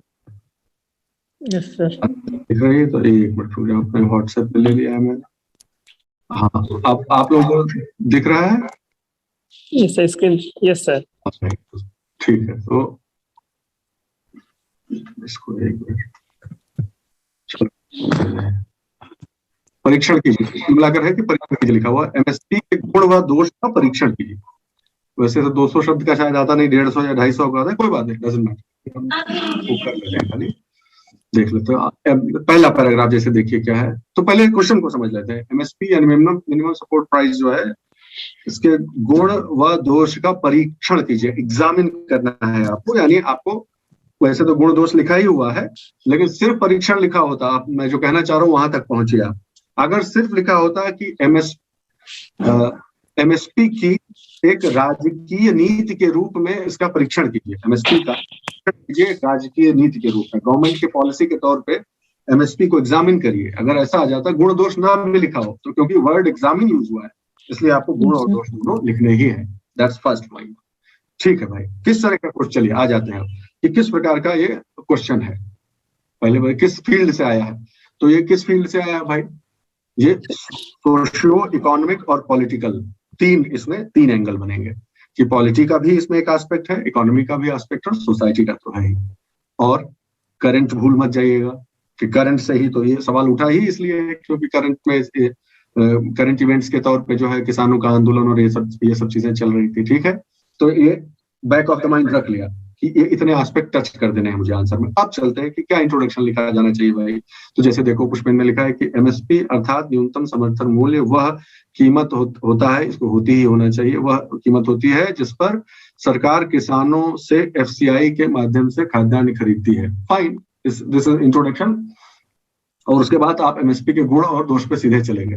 मैं आपको क्या सलाह दूंगा यहाँ पर कि आप एक सिंगुलर डेफिनेशन, बोरिंग टाइप की एक डेफिनेशन सिर्फ हो गई। आप क्या कर सकते हैं, बताओ भाई कि एमएसपी का जरूरत ही क्यों पड़ता है, क्या औचित्य है, जरूरत ही क्या है किसी देश में एमएसपी की जरूरत क्यों पड़ती है। तो आप शुरुआत क्यों नहीं करिए कि भारत एक कृषि प्रधान देश है, आप ऐसे शुरू कर सकते हैं है ना, Yes. यहाँ पर जो किसान, हाँ, जहाँ पर मुख्य चुनौती के रूप में भारत की राज्य व्यवस्था के समक्ष मुख्य चुनौती के रूप में किसानों की जो आय है वो एक मुख्य चुनौती के रूप में अपने आप को प्रस्तुत करती है, और उसी संदर्भ में एमएसपी वह आगे जो आपने लिखा वही वह न्यूनतम समर्थन मूल्य है जिस पर भारत सरकार किसानों की आय सुरक्षा, जो भी बोलते हैं इनकम सिक्योरिटी के लिए आय सुरक्षा के तहत एफसीआई से माध्यम से उनसे खाद्यान्न खरीदती। फर्स्ट क्लास का एक इंट्रोडक्शन हो गया। आपने एक जनरल, अब क्योंकि हम ये क्यों कर रहे हैं, आपके इंट्रोडक्शन पे ही क्यों नहीं रुक जा रहे हैं, उसमें हम कुछ हल्ला क्यों जोड़ना चाह रहे हैं, हम पहले क्यों उसमें एक लाइन लगाना चाह रहे हैं, क्यों? क्योंकि अब हम जानते हैं कि ये सवाल पूछा क्यों गया है। भारत कैसा है, वेलफेयर स्टेट है कि नहीं है? भारत की जो संकल्पना है वेलफेयर स्टेट की संकल्पना है, और भारत में जो उसमें एग्रीकल्चर सेक्टर हमेशा से इम्पोर्टेंट रहा है, एक इम्पोर्टेंट कंट्रीब्यूटर रहा है, और उसकी हालत हमेशा से बहुत खराब रही है, इधर रिसेंट जो डिकेड्स में है बहुत ही खराब चल रही है। तो इसलिए यह पॉलिसी इसलिए आती है कि भाई उनके जो किसान, एक बहुत बड़ी पॉपुलेशन इस पर डिपेंड करती है। आखिर राज्य व्यवस्था के समक्ष चुनौती क्या है? जिस क्षेत्र पर हमारे देश की जो है अधिकाधिक जो है वो जनता जो है वो निर्भर है, उस क्षेत्र में जो है आय की सुरक्षा जो है वो सुनिश्चित करना है। ये वेलफेयर स्टेट का कॉन्सेप्ट है। तो पॉलिटी भी आ गया, इकोनॉमी भी आ गया, डेमोग्राफी भी आ गया, सब आपके इंट्रोडक्शन में थोड़ा थोड़ा आ गया, और आपका नॉलेज भी आ गया कि मैं एग्जैक्टली जानता हूं कि एमएसपी की डेफिनेशन क्या है, वो भी आ गई। तो इस प्रकार से आपका मान लीजिए इंट्रोडक्शन हो गया। हमने मान लीजिए जोड़ दिया है जो लाइन, उसकी वजह से कितने शब्द बढ़ गए। तो भारत एक कृषि प्रधान देश है जिसकी राज्य व्यवस्था के समक्ष यह चुनौती रहती है कि वह अपने जो कृषि क्षेत्र के ऊपर निर्भर जो किसान है उनको आय की सुरक्षा प्रदान करे। 4 चौक 16, 4 3 12, 16 12 28, 25 शब्द लगभग एक्स्ट्रा हो गए, लेकिन वो आपके इसको बांध दिया, आपके पूरे इंट्रोडक्शन को आपको क्लियर कर दिया कि हमको मालूम है। अब ठीक है कि एमएसपी के क्या गुण है, तो आपने लिखा है यह एक बीमित मूल्य होता है जिसके द्वारा किसानों को उनके खाद्यान्न की कीमत से सुरक्षा प्रदान की जाती है। इसकी जगह अब आप वापस मत लिखिए ये बीमित मूल्य है, आप सीधे फायदा लिख दीजिए। अब उसके कैरेक्टरिस्टिक लिखने की जरूरत नहीं है, सीधे लिखिए कि इससे किसानों को उनके द्वारा उत्पन्न किए खाद्यान्न की जो है वो एक कीमत मिल जाती है, जिससे तो गुण और दोष आपसे पूछ रहा है तो उसमें उस गुण का क्या फायदा है वो लिख डालिए, छोटा सा पुछल्ला डाल दीजिए, जिससे कि किसानों को आय सुरक्षा प्रदान होती है और वो विभिन्न प्रकार के शोषणों से बच जाते हैं। बात खत्म हो गया। जो है वो उनको जो है एक निश्चित सुनिश्चित मार्केट मिल जाता है, वो उनसे पैसा ले सकते हैं, किसी बिचौलिया दहने बाएं से थोड़ा बहुत छुटकारा मिल जाता है। और सबसे इंपॉर्टेंट चीज क्या है कि जो उनका डिपेंडेंस है मार्केट पर, सरकार के इंटरवेंशन से वो चीज जो है उससे वो बच जाते हैं। दूसरा आपने पॉइंट लिखा, आगे लिखा ही होगा आपने, मैं rush I should not rush. MSP के द्वारा सरकार आवश्यकता अनुसार क्रॉपिंग पैटर्न में परिवर्तन करती है। कितना बढ़िया पॉइंट लिखा है कि सर ये दूसरा गुण क्या है एमएसपी का, कि एमएसपी की जो है एमएसपी एक जो है वो गाइड की तरह काम कर सकता है कि अगर सरकार चुनाव करते समय जिन क्रॉप्स को बास्केट में रखेगा एमएसपी के, उनका प्रोडक्शन बढ़ जाएगा, उनको ज्यादा लोग प्रोड्यूस करने लगेंगे, तो क्रॉपिंग पैटर्न्स को अफेक्ट कर सकता है। बहुत बढ़िया पॉइंट है आपका, ठीक है। अब यहाँ पर एक पॉइंट मैं आपको बताना चाहता हूँ, और सब लोग अपने आंख कान खुले रखिएगा और देखिए कि जो चीज हमको अच्छी लग रही है और जो चीज सही भी है, फिर से लाइन को दोहरा रहा हूं मैं, जो पॉइंट हमको अच्छा भी लग रहा है और जो पॉइंट फैक्चुअली करेक्ट भी है, जरूरी नहीं कि वो रिलेवेंट भी हो। दूसरा पॉइंट उसी का उदाहरण है। अगर आप एक हार्श एग्जामिनर की तरह मुझे देखिए तो मैं बताऊंगा आपको कि ये उसका कैरेक्टरिस्टिक तो है, उसका आफ्टर इफेक्ट भी है, लेकिन ये उसका गुण नहीं है। ये गुण नहीं है उसका, एमएसपी का गुण। अगर आप बोलेंगे प्लस माइनस जिसे कहते हैं, तो ये प्लस और माइनस का बात नहीं है। ये इस प्रकार से सरकार यूज कर सकती है, लेकिन वो प्लस माइनस में स्ट्रिक्ट डेफिनेशन में बैठता नहीं है। ठीक है, इतना स्ट्रिक्ट नहीं होना है, लेकिन आप जानते जाइए। अब अगर आप इस जानकारी को गुण के हेडिंग में यूज करना चाहते हैं तो आप ऐसे ना लिखिए, आप ऐसे लिखिए कि एमएसपी का गुण यह है कि एमएसपी सरकार के हाथ में एक ऐसे अस्त्र के रूप में इस्तेमाल की जा सकती है कि वह जो क्रॉपिंग पैटर्न है उसको संतुलित कर सकती है सरकार आवश्यकता अनुसार। एमएसपी के माध्यम से सरकार क्रॉपिंग पैटर्न को संतुलित कर सकती है, ठीक है। इस प्रकार से वही बात वही है, लेकिन अब वो उसका गुण बन गया कि एमएसपी का गुण है भाई कि वो ऐसे यूज हो जाती है। ऐसे वो इस्तेमाल की जा सकती है। इस तरह से आप थोड़ा सा लैंग्वेज चेंज करके लिखेंगे तो चीज बैठ जाएगी। फिर एमएसपी व्यापारियों के एकाधिकार को समाप्त करता है क्योंकि सरकार एफसीआई के माध्यम से ठीक है फाइन, आप वहीं पहुंच रहे हैं। लैंग्वेज को थोड़ा चेंज करते जाएंगे तो आपका होता जाएगा। ओके, अब देखते हैं फिर क्या लिखा है आपने। कहाँ गया, तो पुराना वाला है सब। अच्छा, यहाँ है एमएसपी। फिर क्या लिखा है देखिए आपने कि एमएसपी खाद्य मुद्रास्फीति को होता है जिससे उपभोक्ता वर्ग लाभान्वित होता है। अब यहाँ पर मेरा ऑब्जेक्शन है, आप लोग जो लोग भी फोन एक्सेस में, जिसके फोन है इस समय एक्सेस में, उसमें गूगल करिए अगर मेरी समझ सही है तो, और मुझे इनकरेक्ट कर दीजिएगा अगर बता दीजिएगा कि मैं गलत। मेरे हिसाब से एमएसपी जो होती है वो इन्फ्लेशन को बढ़ाता है, घटाता नहीं है। आप चेक करके देखिए गूगल में, अगर ठीक से नहीं प्लान किया जाए तो एमएसपी एक्चुअली नेचुरल सी बात है ना। अगर आप जितना इकोनॉमी हमने और आपने डिस्कस किया है उसके हिसाब से समझिए ना।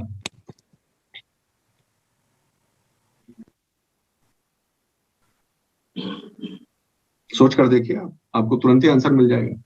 तो कंटेंट आपका 100% एक्यूरेट होना चाहिए, कंटेंट में गड़बड़ी नहीं हो। खैर अभी आगे बढ़ते हैं, आप लोग देख के बता दीजिएगा मुझे चैट बॉक्स में।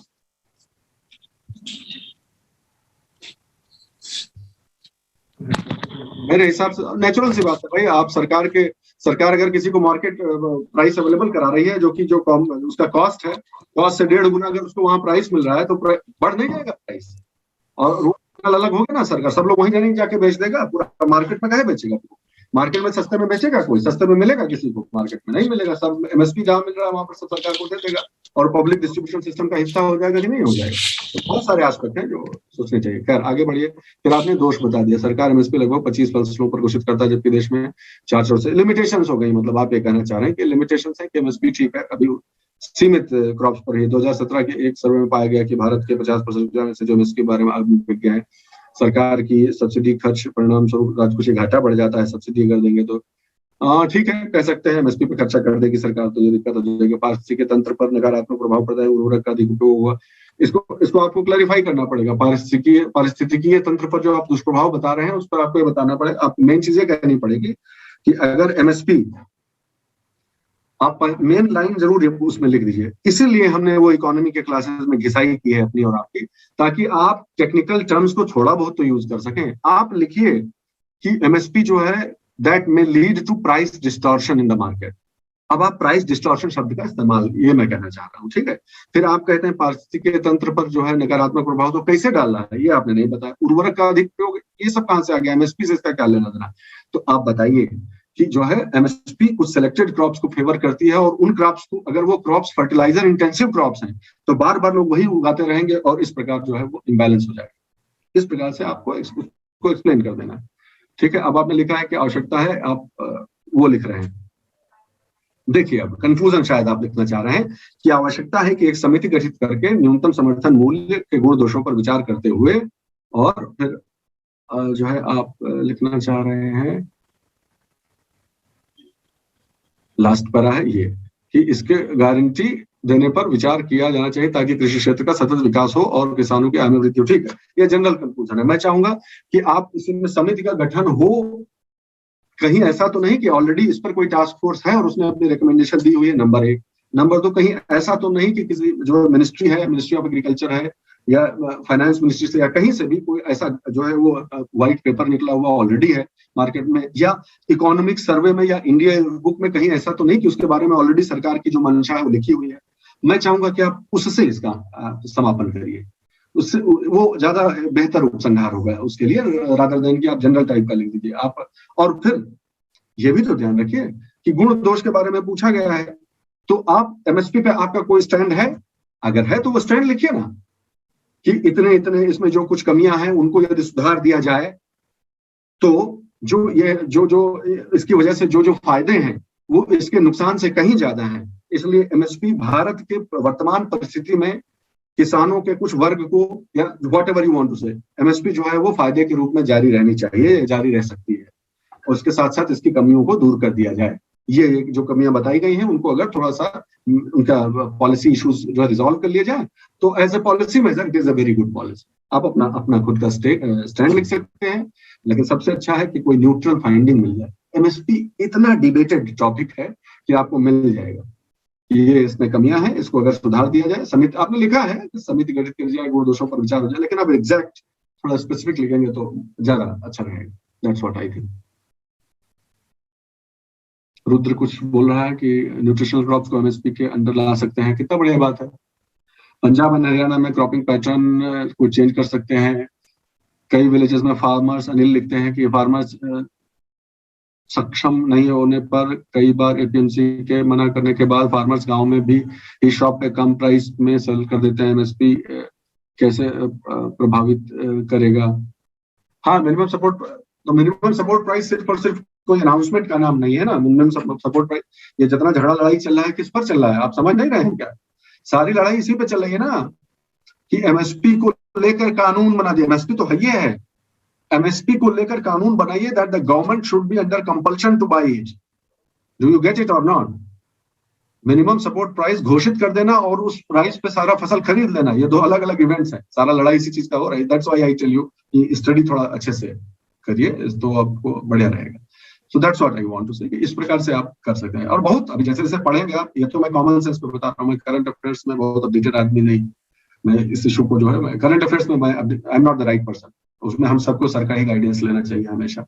मैं अखबार नहीं पढ़ता हूँ। I have no shame in admitting मैं अखबार नहीं पढ़ता हूँ। मैं कभी अखबार नहीं पढ़ा हूँ अपने यूपीएससी के डेज में। My wife used to read for me to be अभी तक। हाँ, आपको पढ़ाने के लिए आगे से हम लोग पढ़ना शुरू करेंगे वो अलग बात, लेकिन अपडेटेड रहना आपका काम। सर थॉरो है इस मामले में, सर हम सबके गाइड है इस मामले में, करंट अफेयर्स के मामले में। So he is the authority for this. लेकिन आप करंट पे पीछे रहना अफोर्ड नहीं कर सकते। ठीक है, डायरेक्ट क्वेश्चन नहीं है, लेकिन देखिए ना, इसमें आप इंट्रोडक्शन में, कंक्लूजन में सब जगह इस्तेमाल कर सकते हैं अगर आपको नॉलेज है। और अखबार सामान्य भाषा में लिखे जाते हैं, सबसे बड़ा एडवांटेज ये है। और उसी लैंग्वेज में आपको लिखना है आंसर, ये सब फायदे हैं। वही इशू टेक्स्ट बुक में लिखा हो और वही इशू अखबार में लिखा हो तो क्यों अखबार को प्रेफर करना चाहिए? क्योंकि वो आम आदमी के लिए निकलते हैं, छपते हैं। वो उस लैंग्वेज में लिखे होंगे, भाषा में, संभावना इसी की है कि वो उस भाषा में होंगे जो आम आदमी समझ सके और आपको फायदा होगा उससे। Shreyashi is writing, what is Shreyashi writing? There has been demand from farmers of inclusion of more crops in MSP so that can shift to grow other crops like lentils and reduction. Fine, that's another aspect. But the main bone of contention is that कि MSP पे सरकार जो है कितनी खरीद कर रही है। That's the issue. और अभी मैं एक बात और बता दूं, मैं नहीं चाहता कि सर को इंटरव्यू करना पड़े, तो मैं ही बता देता हूं। ये जो अभी भी जो आंसर है ये उतना गहरा नहीं है। मैं आपको साफ साफ बताऊं कि एमएसपी पे लिखा गया है जो आंसर है अभी उतना गहरा नहीं है। थोड़ा सा और अच्छे से आप पढ़ेंगे, एक बार और रीडिंग कीजिए कि ये जो इशू डिस्प्यूट चल रहा है वो किन किन पॉइंट्स पे चल रहा है, तो उसमें वो गहराई अभी नहीं है। मैं तो नहीं पढ़ता हूँ करंट अफेयर्स, लेकिन ये जरूर है कि इतना मुझे नॉलेज है कि अभी थोड़ा सा सुपरफिशियल है, इसमें थोड़े और गहराई वाले डाल सकते हैं। आप मेन जो लड़ाई जिस पॉइंट पर सकते हैं, जब आप लिखते हैं कि लिमिटेशन है कि बहुत सारी क्रॉप्स हैं, तो साथ में ये भी लिखिए कि जिन क्रॉप्स पे भी कुछ ग्रुप्स का ये मानना है कि उन पर जो है गवर्नमेंट प्रोक्योरमेंट नहीं कर रही। इसका एक दोष ये भी है, एक लॉन्ग टर्म के लिए किसी भी इकोनॉमी के लिए बहुत अच्छी चीज नहीं है, अलावा कोई बात नहीं है। याद रखें इस चीज को। प्रोडक्टिविटी ऑफ जो एग्रीकल्चरल सेक्टर है उसका सब्स्टिट्यूट नहीं हो सकता है एमएसपी का। तो इस तरह से आप लिखेंगे। आप एक विजन दीजिए, गुण और दोष आपसे परीक्षण पूछ रहा है तो आप विजन दीजिए उसको, ये आपका मानना है। उसमें बिल्कुल भी आप घबराइए मत, सकुचाइए मत। अगर आपने पढ़ा हुआ है तो आप प्रेजेंट करिए अपना point. I think we are done for now. About 2 hours we are completing, so I think you should ponder over these inputs, the points which have emerged from the discussion, and we'll meet again. Is that okay? All right, my brothers and sisters. See you very soon then. Jai Hind.